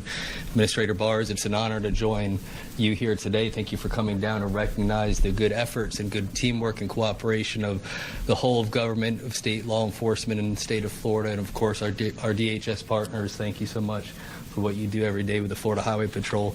My name is Dave Kerner. I serve as the Executive Director of the Department of Highway Safety and Motor Vehicles. It's important to note that within that department is the Florida Highway Patrol, which we all know and love very much, but within the Florida Highway Patrol specifically is a bureau or office known as Commercial Vehicle Enforcement. These are specially trained state troopers that work 24/7 specifically to protect our Florida interstates and roadways as it pertains to commercial vehicle drivers, commercial vehicle laws, and commercial vehicle enforcement. I'm honored to be joined here today by one of the commanders of the Commercial Vehicle Enforcement, Major Peichel. Thank you for your professionalism and your efforts as it pertains to commercial vehicle enforcement in the state of Florida. I'd like to give a little bit of color and specificity to some of the actions, focuses, and mission sets that are part of Operation Highway Shield. Florida Highway System supports one of the highest volumes of commercial motor vehicle traffic in the nation. I don't think that surprises any of us, but it's a real fact. We have millions upon millions of miles traveled by commercial vehicles probably daily, particularly involving vehicles with mechanical deficiencies, fatigued or unqualified drivers, or carriers operating outside of federal standards and laws. Another focus of this operation was electronic logging device manipulation. Manipulated electronic logging devices enable drivers to exceed hours of service limits, increasing fatigue-related crash risks. Obviously, it's very obvious what can happen when there is fraud or abuse within the logging specifications as it pertains to federal regulatory requirements. Overweight and oversized vehicle impacts. Vehicles operating in violation of size and weight limits pose significant threats to roadways integrity, bridge structures, and overall transportation system reliability. bypass and evasion tactics, commercial carriers seeking to avoid interdiction sites, much like the Colonel spoke about already, frequently diverting onto secondary roadways, creating safety hazards for local communities and undermining regulatory compliance. Criminal exploitation of freight corridors. Florida's interstate network is routinely used or attempted to be used by criminal organizations engaged in narcotics, trafficking, human smuggling, cargo theft, and other illicit and concealed activities within commercial vehicles. Another focus has been cargo theft and dispatch fraud, immigration-related violations, and also radiological and hazardous material concerns, and then finally fuel tax evasion and dyed fuel violations, along with high-risk cargo movement from major seaports. As you can see, this is a multifaceted, multi-pronged whole of government from the federal to the state, focusing on public safety and compliance with important federal and state laws. Operation Highway Shield was executed through 4 coordinated phases that structure planning, deployment, enforcement, and post-operation evaluation. These phases ensured consistent execution across all participating agencies and provide a unified framework for statewide commercial vehicle enforcement. We are very proud of not just the cooperation of all the agencies involved, but also, and most importantly, the outcome and the work product that has resulted, which was done with integrity in a professional manner and with a focus on compliance and enforcement of important federal and state laws. With that, it's my honor to bring to the podium Administrator Derek Bars, who, if I may take a personal point of privilege, is a retired Florida Highway Patrol trooper and a former chief of the Florida Highway Patrol. Sir, thank you for joining us today. As this news conference continues, we're going to step aside, take a quick break right now here on Florida Live. We'll get you right back to this news conference on the other side of this break, so keep it here on Florida Live.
Welcome back into Florida Live. I want to get you back to this news conference going on live right now in Orlando as we're hearing the results of Operation Highway Shield, a crackdown on commercial vehicles and truck drivers in the area. Let's go ahead and listen back in. Vast majority of truck drivers out there every single day, they're doing the right thing. They're transporting over 70% of all freight, things that we account on every single day, whether it's the clothes on our backs, the food that we serve, that we have at restaurants, and so forth. They deserve a system that rewards safety and integrity, and they deserve to know that those who break the rules will not be allowed to undercut them. I can assure you this, that not at one point in time, we will continue to do this effort consistently. We have more coordination, we have more enforcement, and more accountability. We have to work together. A zero tolerance for those who put American lives at risk. To the men and women who carried out this operation, whether it's federal or state, who worked a part of this operation, I want to thank you for your hard work and the work that you've done to make sure we take the bad actors off. Your work is rebuilding the foundation of trust, integrity in the transportation system. To our partners again, thank you for your leadership and for your commitment for getting this right and helping the Federal Motor Carrier Safety Administration be able to have a blueprint to where we can take this operation all across the country, as I mentioned earlier. Because together we are defending the rule of law and making our American roadways safer here in Florida, again, and all across this country. I want to thank you all for coming here today and being a part of this operation, from every agency that has participated, and your willingness to step up to help us. And thank you again for Florida being that leader. So now I want to turn this over to one of our great partners, Kelly Walker.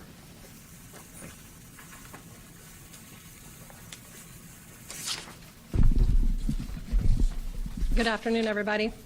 My name is Kelly Walker. I'm the Acting Field Office Director for ICE Enforcement and Removal Operations, the Miami Field Office. And I'm going to echo a lot of what Administrator Barr just mentioned. The state of Florida is really doing great justice to creating a place of public safety. This has become common to stand up here with our state partners, with Director Kerner, with Commissioner Glass, with the other partners in the state of Florida that are just leading the way, collaborating and partnering with the federal law enforcement agencies here, and this making the state of Florida a very safe place to be. So I'm happy to be here. I'm honored to represent the dedicated professionals of the ERO Miami Field Office today. Our state and federal partnerships are committed to protecting our community and upholding public safety. Operation Highway Shield focused on commercial vehicle safety and verifying driver credentials at checkpoints, demonstrating our ongoing law enforcement efforts to ensure safe roads and secure communities. During this operation, our deportation officers with ICE ERO Miami worked closely with our state and federal partners. We worked closely with our Homeland Security Investigations Division as well, who's here also to speak, utilizing advanced technology and intelligence-driven investigations. We've identified individuals subject to immigration enforcement through this operation. At ICE, we remain committed to advancing the President's mission by prioritizing the removal of public safety threats from the community.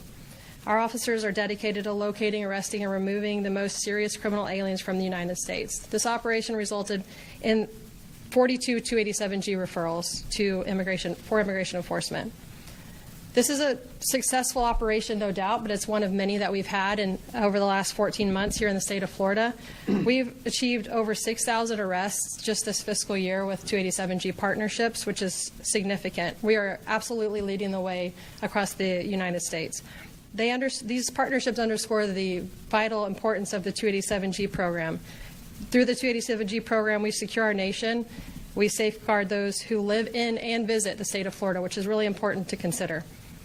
We work daily alongside here, ICE, ERO Miami. We work daily alongside more than 8,000 local state law enforcement officers who are designated immigration officials. So that's just a force multiplier for us here in the state of Florida, making this an incredibly safe state and but very much leading the way. So I'm honored to stand here with the Florida partners again as we continue to set the national standard. And we are focused on safety through effective and targeted immigration enforcement operations. I'm going to turn it over to my partner and colleague, Homeland Security Investigations Acting SAC, Micah McCombs. Good afternoon. Thank you, Acting FOD Walker, and for all of our colleagues at the state of Florida. We're honored to be here. My name is Micah McCombs. I'm the Acting Special Agent in charge, serving for 58 of the 67 counties in Florida through HSI Tampa. Our colleagues in HSI in Miami also took part in this operation but could not be here today.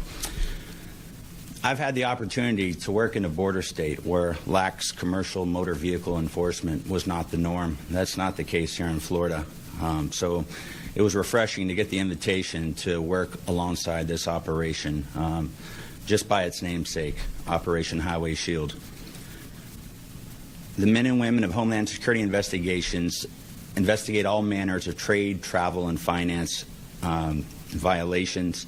And our work really starts after the operation, right? We're in that fourth phase that was mentioned earlier. You know, that's when we're really going to dig in and be investigating a lot of the organizations that were identified violating the law.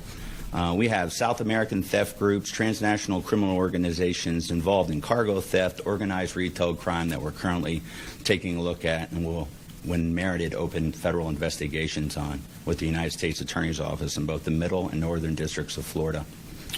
So we're happy to be here. We're happy to take part in this effort. We're happy to take part in future efforts, and we're happy to have outstanding partners in the state of Florida. You'll find no finer in any of the 50. So with that, thank you. And I'll turn it back to Commissioner Glass. Thank you so much. Appreciate it. Before they begin to take questions, we're going to take another quick break here on Florida Live, but we'll be right back after this.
Welcome back into Florida Live. Quick update here. Gabe Lazo being introduced as the new head women's basketball coach at UCF. This news conference going on live right now. We'll have more on that for you coming up in a little bit. We are also standing by for a statement from Melania Trump, First Lady of the United States, expected to make an announcement at the White House here any minute now, so we will bring that to you live when it does begin. Right now, though, let me get you back live to the FDLE Regional Operations Center in Orlando, where we are hearing law enforcement officials, including the FDLE Commissioner, talk about Operation Highway Shield and now answering some questions from reporters. So let's go ahead and listen in.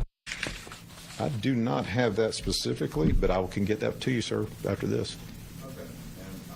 And I know that you had touched on that before this crime, I know you kind of threw out some different scenarios as far far as?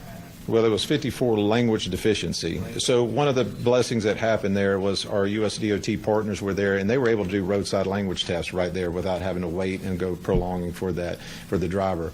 I mean, even though they went through the language proficiency test, don't mean they were stopped right there. They passed it, and some passed and moved on. But it allowed the troopers and allowed the ag officers the ability to continue on with their inspection of the trucks while the USDOT folks were able to do their part of this. So, and out of that, I think you were talking about 35 criminal arrests in that arena. Yes, 35. Yes, sir. And one thing I wanted to, I know you had touched on as far as different malfunctions that you all saw, different things you saw with trucks. How many of those mechanical issues did you guys spot when you were out there with trucks? That would be a highway safety. Yes, sir. Good afternoon. My name is Major Tom Peichel. I am the troop commander for the Southern Region of Commercial Vehicle Enforcement. We'll continue monitoring that news conference, but let me get you live right now to the White House and listen in as the First Lady makes an announcement. To end today. The individuals lying about me are devoid of ethical standards, humility, and respect. I do not object to their ignorance, but rather I reject their mean-spirited attempts to defame my reputation. I never been friends with Epstein. Donald and I were invited to the same parties as Epstein from time to time, since overlapping in social circles is common in New York City and Palm Beach. To be clear, I never had a relationship with Epstein or his accomplice, Maxwell. My email reply to Maxwell cannot be categorized as anything more than casual correspondence. My polite reply to her email doesn't amount to anything more than a trivial note. I am not Epstein's victim. Epstein did not introduce me to Donald Trump. I met my husband by chance at a New York City party in 1998. This initial encounter with my husband is documented in detail in my book, Melania. The first time I crossed paths with Epstein was in the year 2000 at an event Donald and I attended together. At the time, I had never met Epstein and had no knowledge of his criminal undertakings. Numerous fake images and statements about Epstein and me have been circulating on social media for years now. Be cautious about what you believe.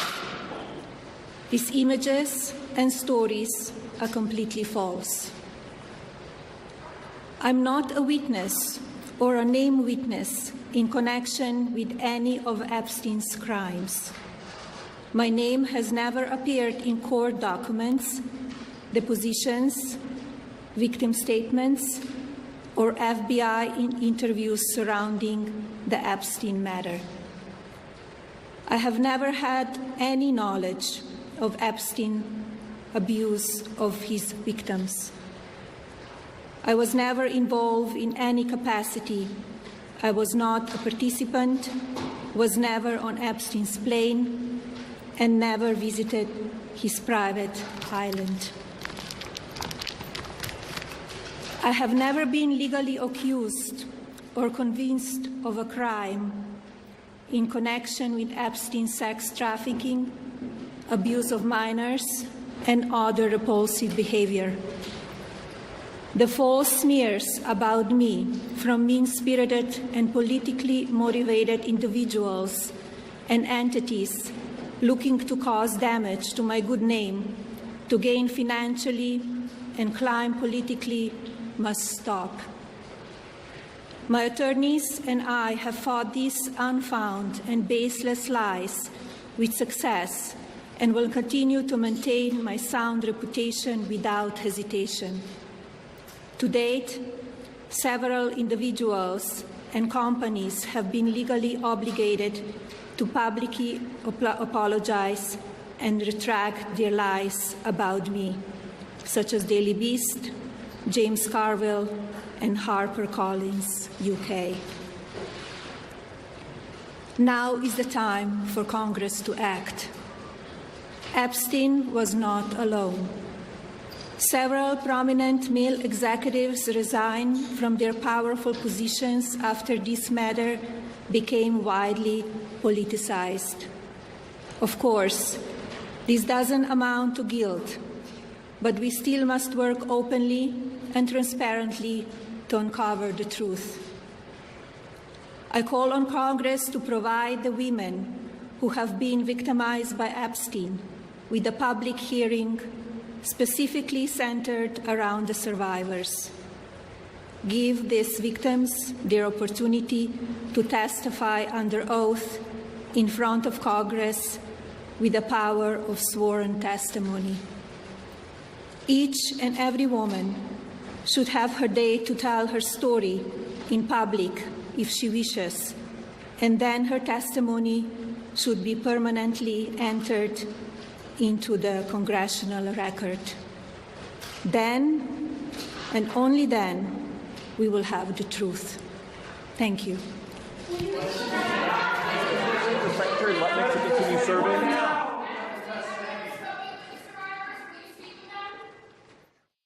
A brief statement there from Melania Trump, the First Lady of the United States, speaking with reporters gathered, did not take questions after making that statement, denying any sort of a relationship with Jeffrey Epstein, Ghislaine Maxwell, saying she was not aware of any wrongdoing. Also pushed back on what she called the ignorance of, quote, baseless lies about her on social media. Now, a couple of big things there at the end. She called on Congress to act and hold a hearing specifically focused on victims and survivors, wants them to be able to testify under oath and with those protections that come on the floor of the legislative proceedings.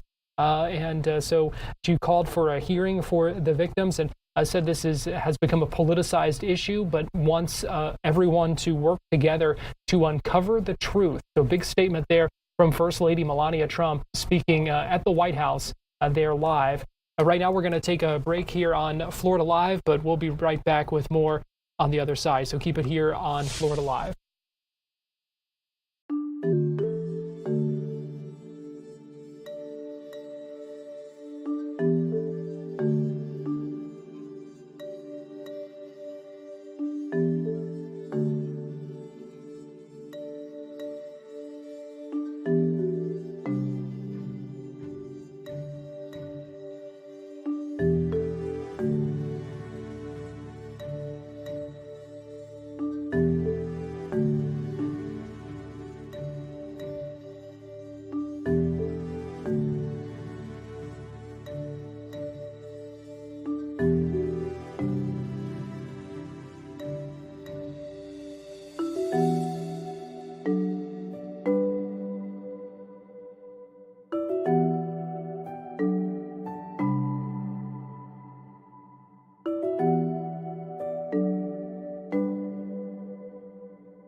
Welcome back into Florida Live. Busy 2 o'clock hour here on Fox Local, YouTube, Facebook, and Fox 35 TV. Get you back to this news conference in Orlando. That's FDLE Commissioner Mark Glass taking questions right now.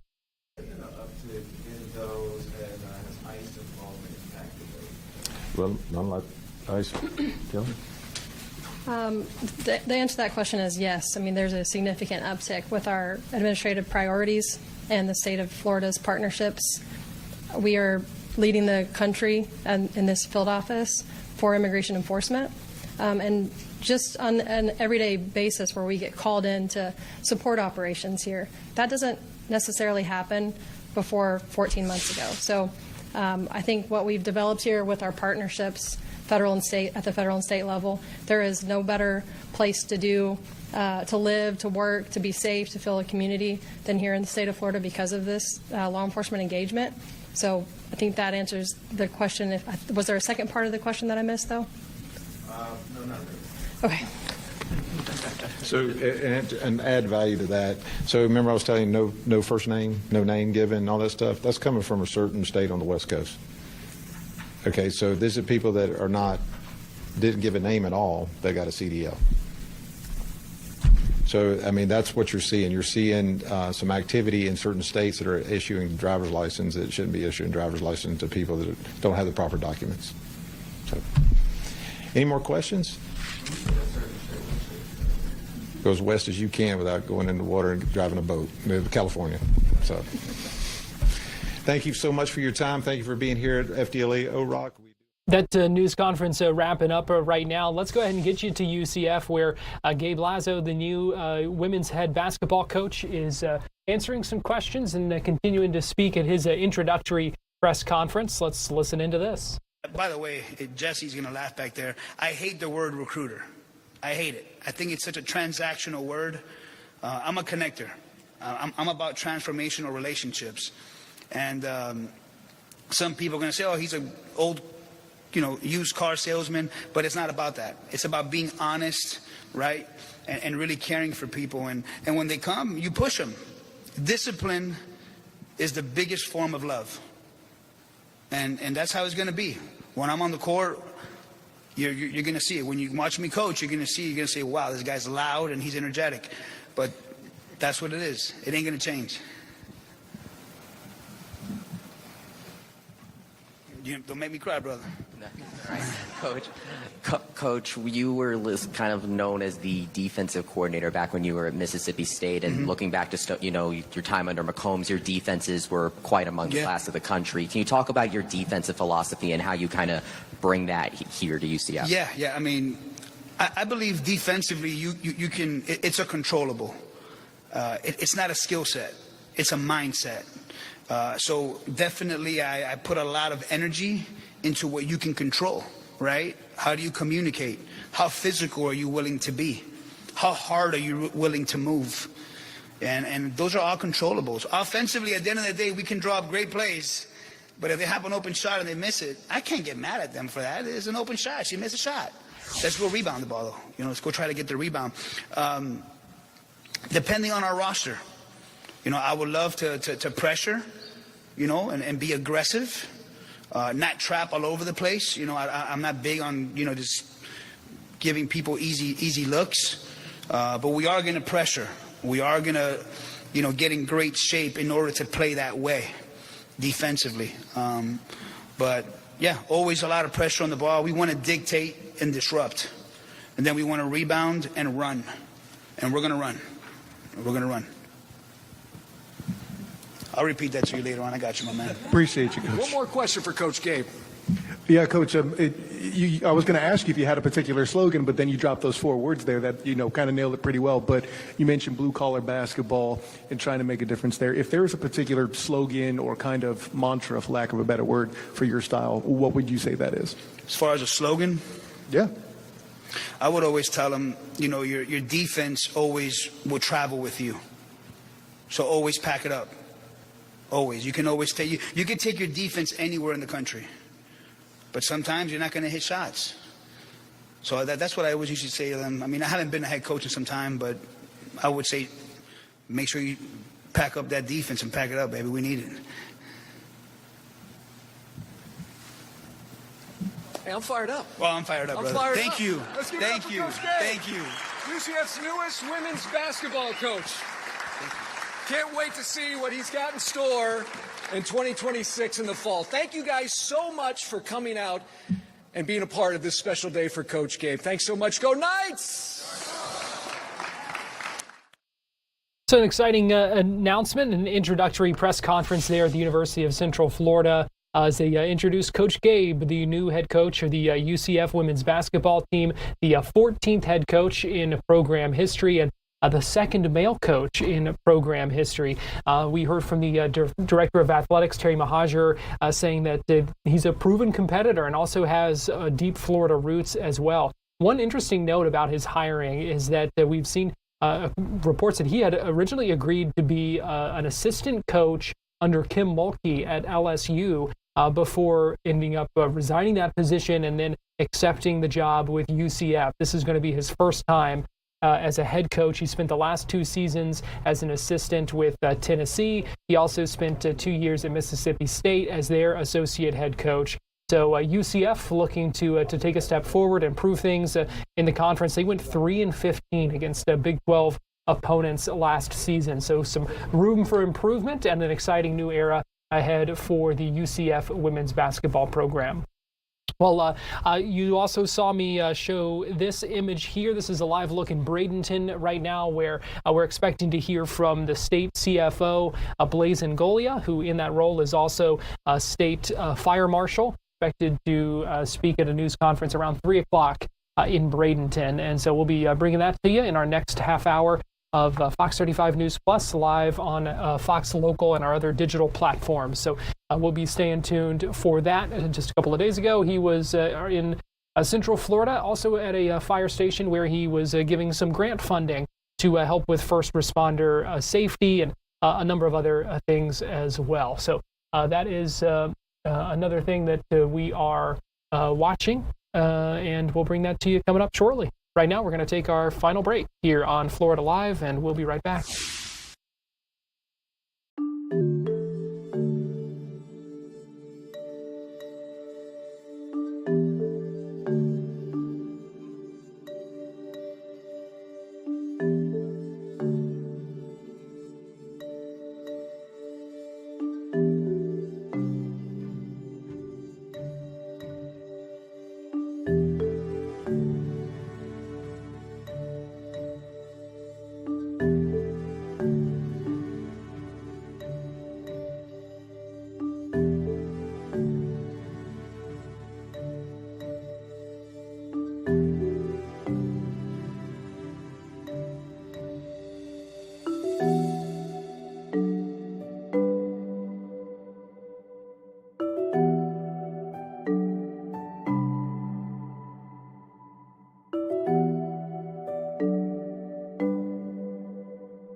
Welcome back into Florida Live. We're continuing to monitor the Artemis II mission this week. Here's a live look at Mission Control as they seem to be communicating with the crew aboard Artemis II. Let's go ahead and listen in for a second, see if we can hear anything. Everyone wanted that, so if everyone's hands off email, we'll do the sync for everyone.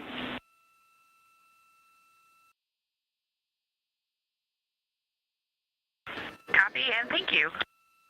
The propulsion officer here in Mission Control is all smiles with this characterization of the second of the two strings of the propellant and the propulsion pressurization. So some final preparations underway today, getting ready for tomorrow, which is the day that capsule that you see there, Orion, getting closer and closer to Earth, and going to be splashing down late tomorrow evening, early tomorrow night, around 8 o'clock.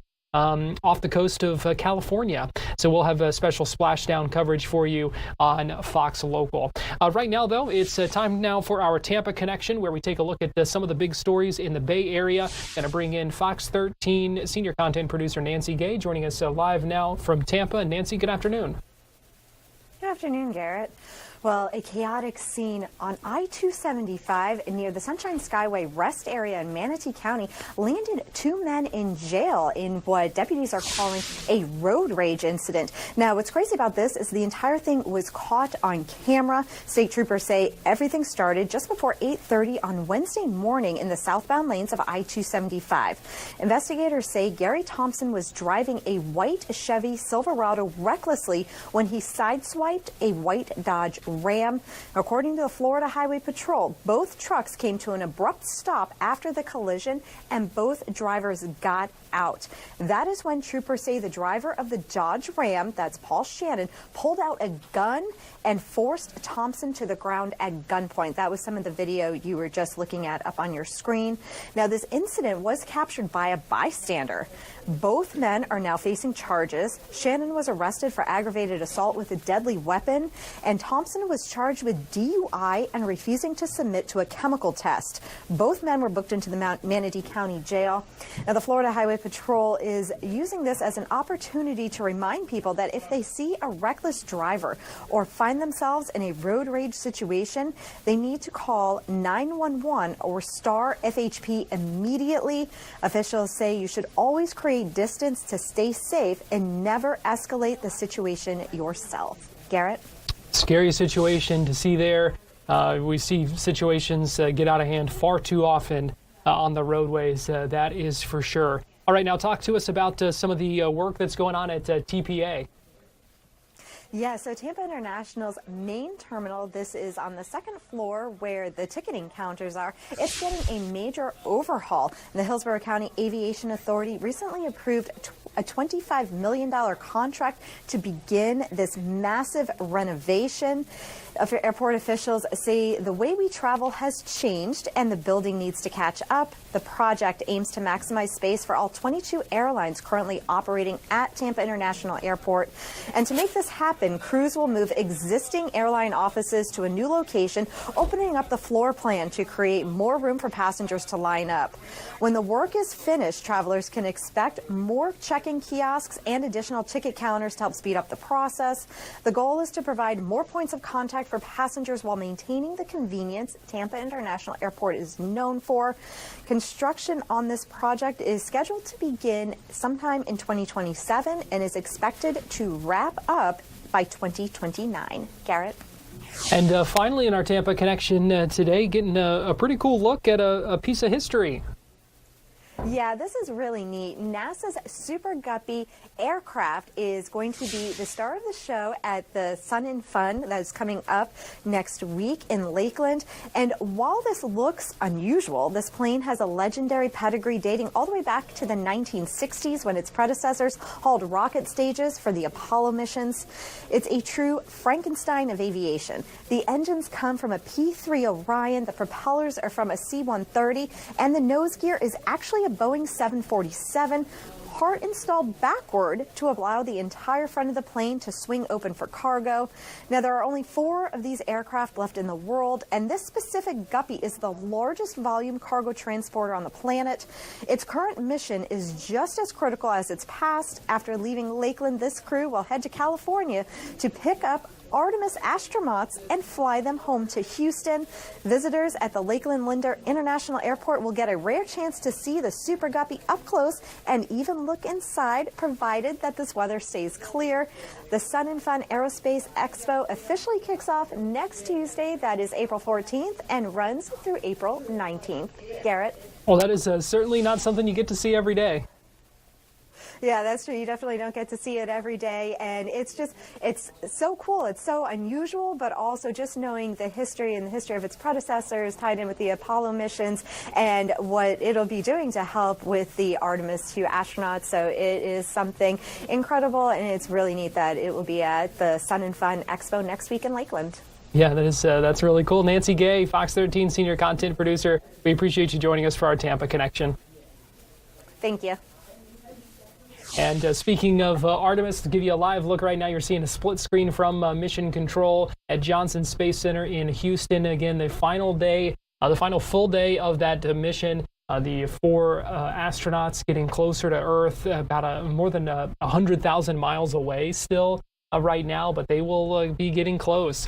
And it's going to be a high-speed re-entry for them tomorrow. There's a number of things that they have to do ahead of that. Today, we're told they're going to be doing some things to kind of strap some things down, get the capsule ready for that re-entry and the high speeds they'll be traveling before they splash down. Again, that splashdown scheduled for 8:07 p.m. That's 8:07 Eastern time. They'll be splashing down, though, off the coast of California in the Pacific Ocean, off of San Diego. So Southern California, we're talking there. We know that NASA is going to be out there. The Department of War are going to be out there, expected to help those crew members get out of the capsule and then end up flying them to a recovery ship. We will have special coverage for you, live streaming of that, and also in our newscasts as well tomorrow evening, so you can make plans to join us for that. And then around 10:30 tomorrow night, they're planning a post-splashdown news conference. NASA officials are, once everyone has arrived safely back to Earth after that 10-day mission around the moon. And it has been fascinating, but it is only just the beginning of what we are going to see and what we are going to be able to learn from that lunar mission. Just the start. Again, Artemis 2 and laying the groundwork as well for future moon missions. Well, we appreciate you joining us here on Florida Live. If you're watching on our digital platforms, don't go anywhere. We've got more live streaming news coverage coming up next. We're standing by for that news conference where we will hear from Blaise Ngolia speaking in Bradenton. A couple of other things we are monitoring this afternoon as well. We hope you stay tuned and watch us as our Fox 35 News Plus live streaming news coverage continues next. But thanks for joining us here on Florida Live, and we'll see you tomorrow.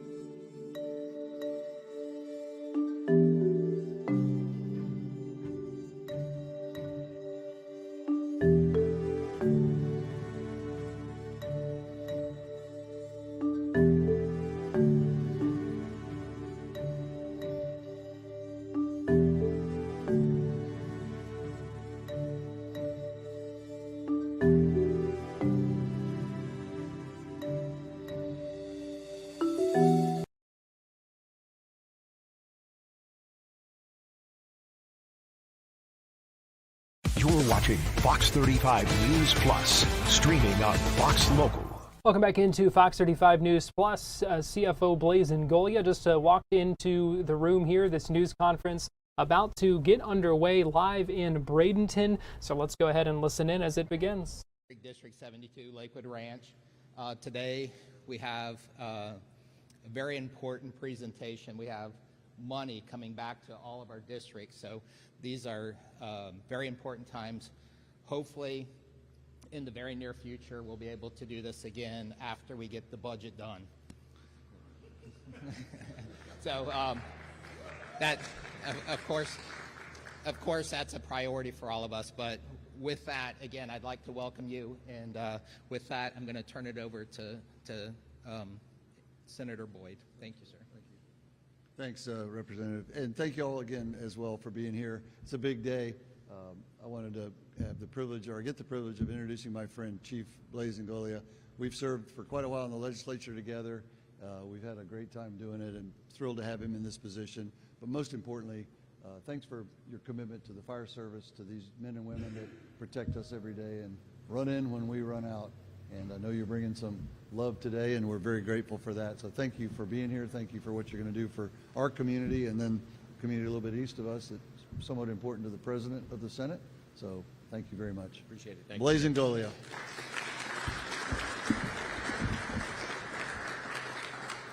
Thank you all for joining me here today. Senator, I want to thank you for everything that you have done and continue to do. We've served each other for a while, and I could say that this man is going to be an outstanding Senate president. He is going to be something. I will tell you that I'm very encouraged when I start looking at the people who've been serving in the legislature. I was a member of the legislature in the House and the Senate, and I will tell you that there's a lot of people in the legislature committed to keeping this the best state in the nation. I think it is, and it will continue to be. So I appreciate your hard work. Rep, I appreciate everything that you're doing also. Let's get this budget done. Let's go, guys. You ready? Let's do it. So it is a great day here in the state of Florida. Beautiful day. A little bit windy, but we appreciate living in the greatest state in the nation. So with me here today, Senator Boyd, Senator Connolly, Representative Connolly, maybe Senator. Should we do that one day? No? Is it good? Manatee County Commissioner Mike Ron, Manatee County Commissioner George Cruz. We have Fire Commissioner Gary Lawson. We have Florida Professional Firefighter 7th District Vice President Jason Brzezowski, East Manatee Fire Rescue Chief Lee Whitehurst, who is hosting us here today. Appreciate that. Thank you, sir. Parish Fire Rescue Chief Stacy Bailey, Longboat Key Chief Paul Desi. Desi? Where is he? Desi. Okay, I just want to make. Look, I'm Italian. If I mess that up, you're going to yell at me. Hardy County Public Safety Director Casey Dasher, DeSoto County Fire Chief Chad Jurgensen. Thank you guys for being here today. Everyone knows that our first responders in our communities are our hometown heroes. They're the backbone of their communities, and on behalf of Florida's cabinet, I think I can say on behalf of the governor, we want to thank you guys for everything that you do every day, keeping our communities safe. Just some stats for the cameras here. The people who are in here in uniform probably know this, but a fire department responds every 9 seconds. An EMS rescue call calls every 13 seconds. A fire occurs every 11 minutes, and a vehicle fire occurs every 61 minutes.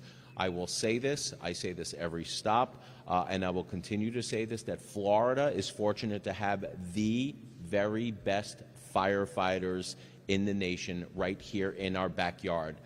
They respond quickly and efficiently. They respond quickly and efficiently to any and all emergency situations. Our first responders, both firefighters and police, see some of the worst in our communities, and it's one of the things that we do here on these events. Look, we are out here and we are giving out checks today, but this is not just about giving out checks. We do these events for a reason, and one of the reasons is to yes, give out checks, but create awareness on some of the issues that are plaguing our first responders communities, and particularly our fire, and we're here today. And I think it is important that we talk about this. So because our fire, because our police see some of the worst imaginable in our communities, just thinking, walking into a structure and hearing the sounds and seeing a young child perish from a fire, that leaves an indelible scar on their heads. If you're a cop, a sheriff's deputy, and you're seeing some of the worst out there in the communities. That also leaves a scar an unimaginable scar on the brain. And a lot of times our first responders, while we cherish them because we understand how hard they are going through some silent battles, and those silent battles, PTSD is real. And our first responders suffer from them and have a very, very tough time with recovery. And it is my opinion and the opinion of most that if we are going to ask our brothers and sisters to head towards danger, we need to make sure that we take care of them on the other end.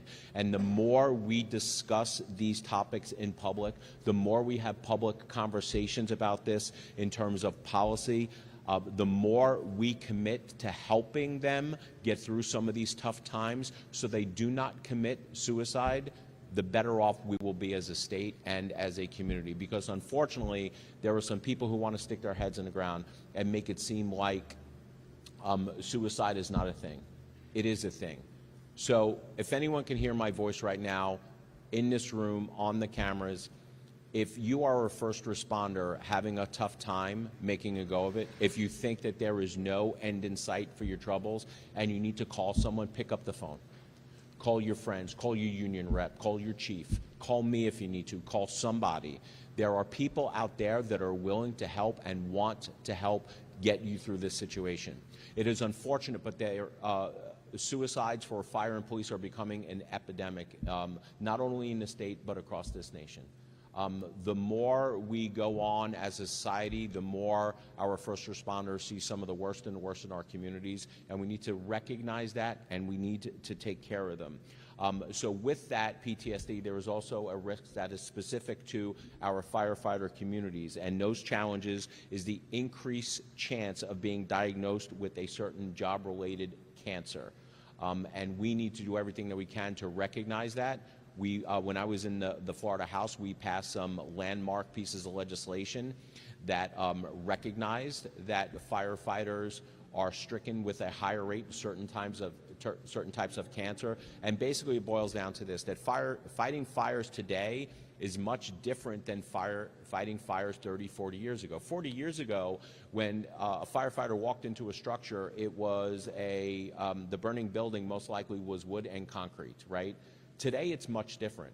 When they're going into a structure, they don't know what is in that structure, but most of the time, what's in that structure are chemicals, petrochemicals, plastics, and as they're burning, they create the carcinogens that they are breathing in, they are ingesting, they are swallowing and being absorbed through the skin. And that's why we are seeing firefighters with a higher rate of certain types of cancer. We need to recognize that. We need to make sure that they know that we have our backs, and it's part of the reason why we are here today, giving out money decontamination grants so they can have the equipment that they need in order to make sure that they get those carcinogens off their bodies. Because it's not just them, they go home. Right? If you did not decontaminate, they would be grabbing their kids, they'd be grabbing their wife, and they would be transferring that even to their family members. So we know that firefighters have a higher risk of being diagnosed with these cancers, and that's why you're seeing a commitment in the legislature and from my office as your CFO to make sure that they have the resources that they need in order to keep them and their community safe. But support for our firefighters shouldn't just end with the equipment. It should not end with checks to build more firehouses. We also need to recognize that as we start going through this exercise of property tax reform, because what we've seen is local county budgets have sort of exploded over the last 5 or 6 years. So the people are going to get a chance to vote for property tax reform most likely on the November 28, 2026 ballot. What that means is local governments need to make sure that they are prioritizing funding law enforcement and police, because law enforcement, police, and fire, because government's first role is to protect its people.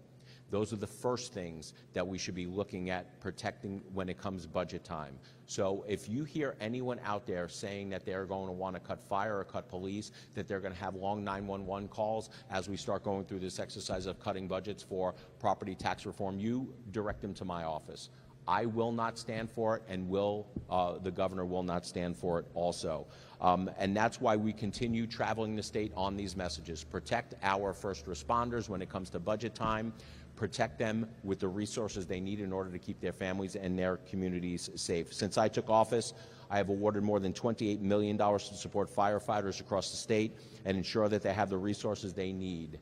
So today, we are proud to award over $1.4 million to protect our firefighters from dangerous cancer-causing chemicals and to ensure that our fire infrastructure is ready for any and all emergencies ahead. The funds I'm awarding here today are available through the Firefighter Cancer Decontamination Grant Program, the Firefighter Assistance Grant Program, and projects that were appropriated during the 25-26 fiscal year budget. The Firefighter Cancer Decontamination Grant Program provides funding to fire departments for the purchase of life-saving equipment to mitigate exposure to cancer-causing chemicals. The Firefighter Assistance Grant Program was established to help volunteer and combination fire departments improve their emergency response capabilities. So we're going to go through the check presentation right now. We will call out the district with the award. We will come up, we will take a picture. If any local elected officials in the jurisdiction, feel free to come up, take a picture. We will go through each one of these awards, and then at the end we will take one big group photo with everyone, and then we'll hear from our speakers. So the first is East Manatee Fire Rescue District, $12,248.25 through the Firefighter Cancer Decontamination Grant Program.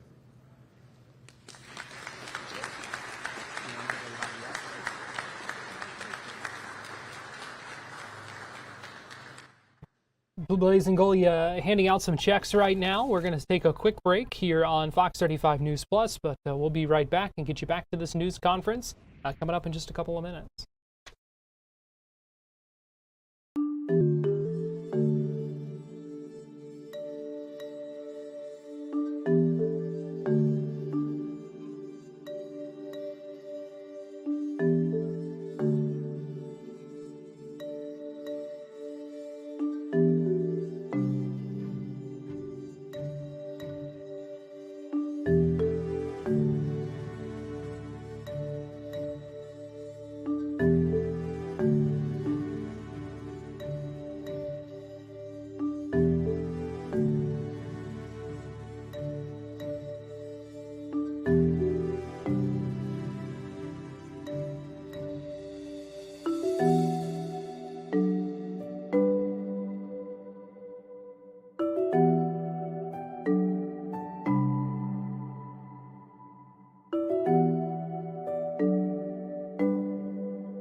You're watching Fox 35 News Plus, streaming on Fox Local. Welcome back into Fox 35 News Plus. Want to go ahead and get you back now to Bradenton, where we're hearing from CFO and State Fire Marshal Blaze and Golia. Let's go ahead and listen in live. DeSoto County, $1 million for the DeSoto County Fire Training Tower.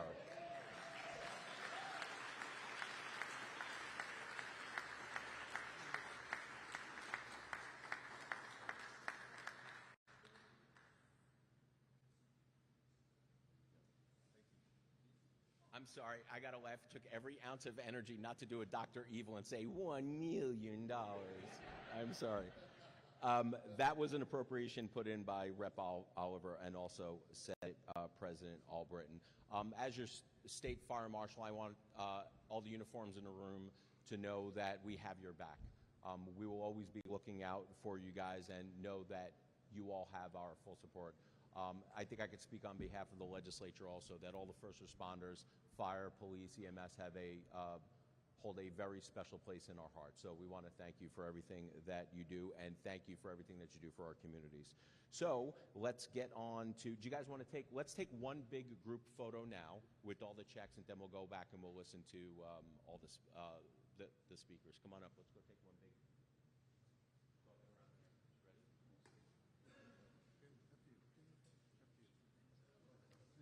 So if there's any governments that need to, just why don't you come around behind my photographer this way, you can grab that angle, we'll get everything going.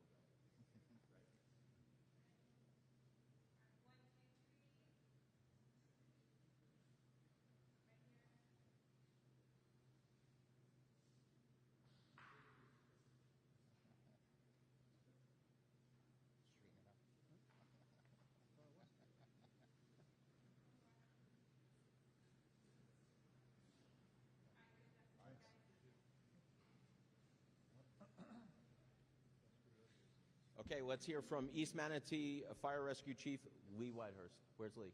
There we go. Chief.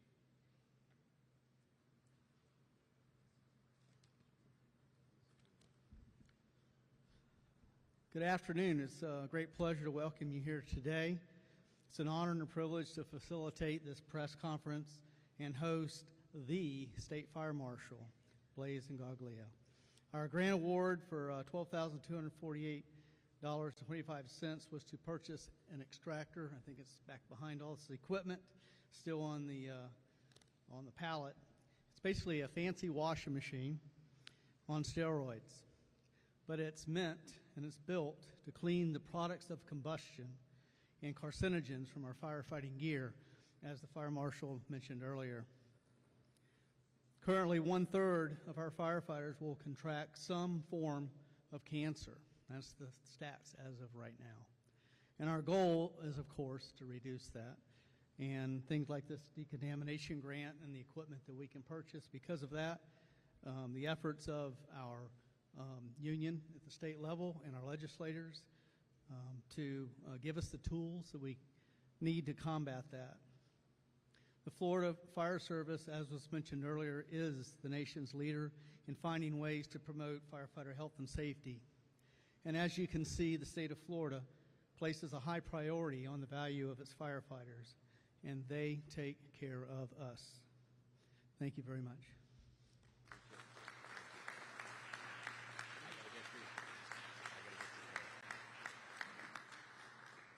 Next up, Chief Bailey from Parish Fire Rescue. Chief.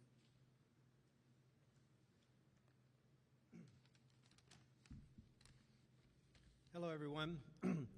The members of the Parish Fire District, Manatee County Fire Chiefs Association, as well as the Florida Fire Chiefs Association, sincerely appreciates the support of CFO Blaise Ngoglia and our other representatives and the whole State Fire Marshal team in advancing the Florida Firefighter Health and Safety Grants. This funding provides immediate benefits by enabling the purchase of modern structural firefighting gear, ensuring our firefighters are better protected while responding to emergencies. In the long term, this investment significantly reduces exposure to harmful contaminants, helping to lower our job-specific health risk and improve overall firefighter wellness and longevity. This commitment directly strengthens our ability to serve the community safely and effectively, both today and for years to come. Mr. CFO, on behalf of the fire service agencies in Florida, thank you for making safety of our heroes your passion. Thank you, sir. Appreciate it. Next up, Chief Desi, Longboat Key Fire Chief. Thank you. Appreciate it. Good afternoon, everybody. First, the three people that came up here earlier, our fire marshal, our training captain, and our logistics officer, they're the ones that are behind this whole grant process, and if it wasn't for them, we wouldn't be standing here today. But on Longboat Key, we take health and safety very, very, very serious. We prioritize that by working with Sarasota Memorial Hospital on our cancer research. We've already had 3 firefighters already have cancer, and so we feel is very important that this check that we received today is going to work towards the prevention of cancer within our service. We have already built our fire stations to the cancer initiative. We have clean areas, we have decon areas, we have specific areas where firemen can go when they have fire gear on, when they return back from the fires. But I just want to know that, let the CFO know that we appreciate all that he's done to get us where we are today. Thank you.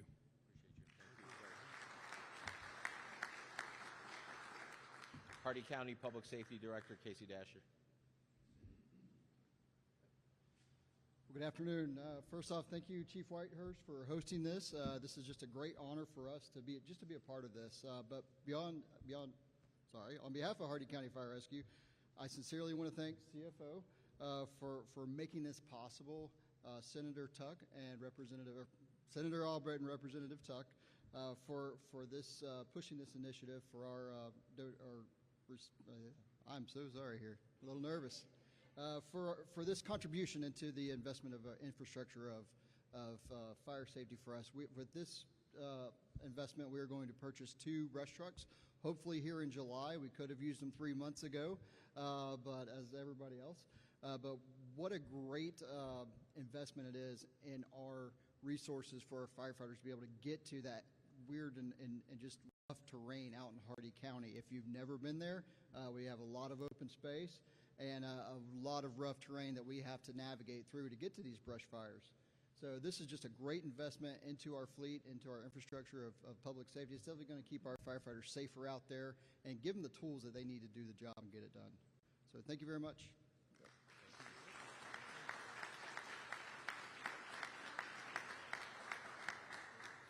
Next up, DeSoto County Fire Chief Chad Jurgensen. Chad. So I would like to thank CFO and Golia, and as well as the Senate and the House for thinking of us. DeSoto County is a rural community. This check is very meaningful for us, for $1 million. What this goes for actually is to create a fire training tower that we've never had, and DeSoto County's had a fire department since 1905. So this is a big deal for us for sure. The ability potentially for us, special teams training, department training, but beyond that, we're hopeful that we will actually see a fire academy emerge from this to give the men and women of DeSoto County another alternative, someplace to go with additional training and capability. So once again, thank you all, and also I hope thanks the governor for what he did. That's great. Thank you very much.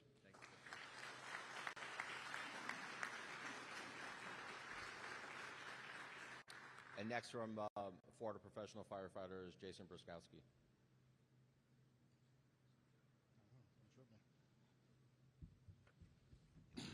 Good afternoon. My name is Jason Brzezowski. I'm the 7th District Vice President of the Florida Professional Firefighters and President of Local 2546.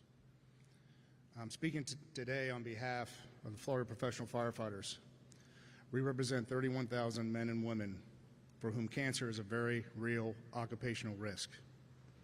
Making sure our members decontaminate after every fire and protect themselves and their families from increased risk and exposures is important to me and our organization. Our desire is to see all fire departments in the state using best risk exposure practices.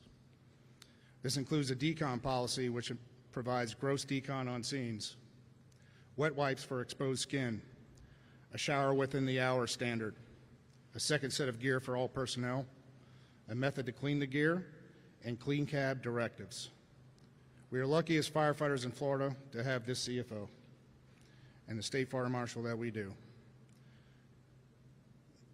He's a longtime friend of ours, from championing the firefighter cancer bill to advancing last session's health and safety legislation to supporting a cost of living adjustment for firefighters and public safety. Our CFO has consistently shown that firefighter health and safety is a priority to him. We look forward to having him in office and a continued partnership for him in the future to keep Florida's firefighters safe and successful on the job. Thank you, CFO, for being here today, and thank you, everybody else.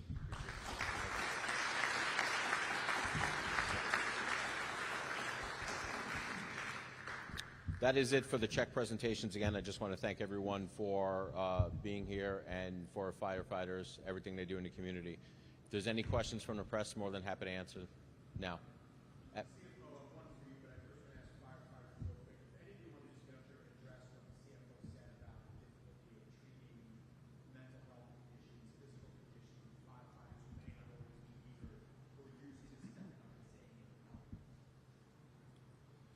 So, Jason Brzezowski with the Florida Professional Firefighters. This goes back to when CFO was in the State House. There's two epidemics in the fire service today: mental health and cancer.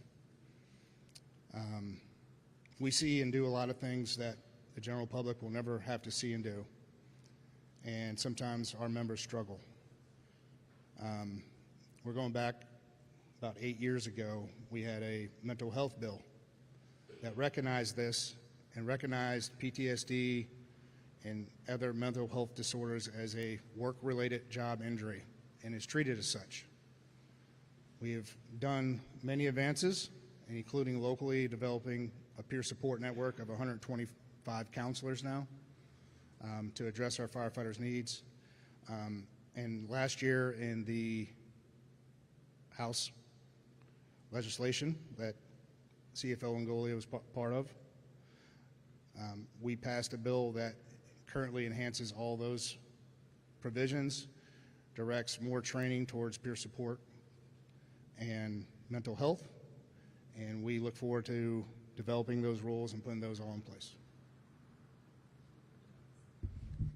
The news conference continuing in Bradenton. Meanwhile, we are just about out of time here on Fox 35 News Plus. But I want to let you know that coming up at 3:30, we're expecting the daily briefing from NASA officials about the status of the Artemis II mission. We know they're doing a lot of things to get the cabin ready and a number of things ready ahead of the return, re-entry, and splashdown tomorrow. We will be live streaming that for you. In fact, we already are. It hasn't begun yet, but that live stream is open right now on our Fox 35 Orlando YouTube page, so you can join that there. Right here on Fox Local, standing by for Fox 35 Weather Plus, where Fox 35 meteorologist Laurel Blanchard is going to be breaking down the hurricane forecast that came out today. So if you have any questions, make sure you stay tuned for that. You can send your questions in and hear from our storm team about that. So.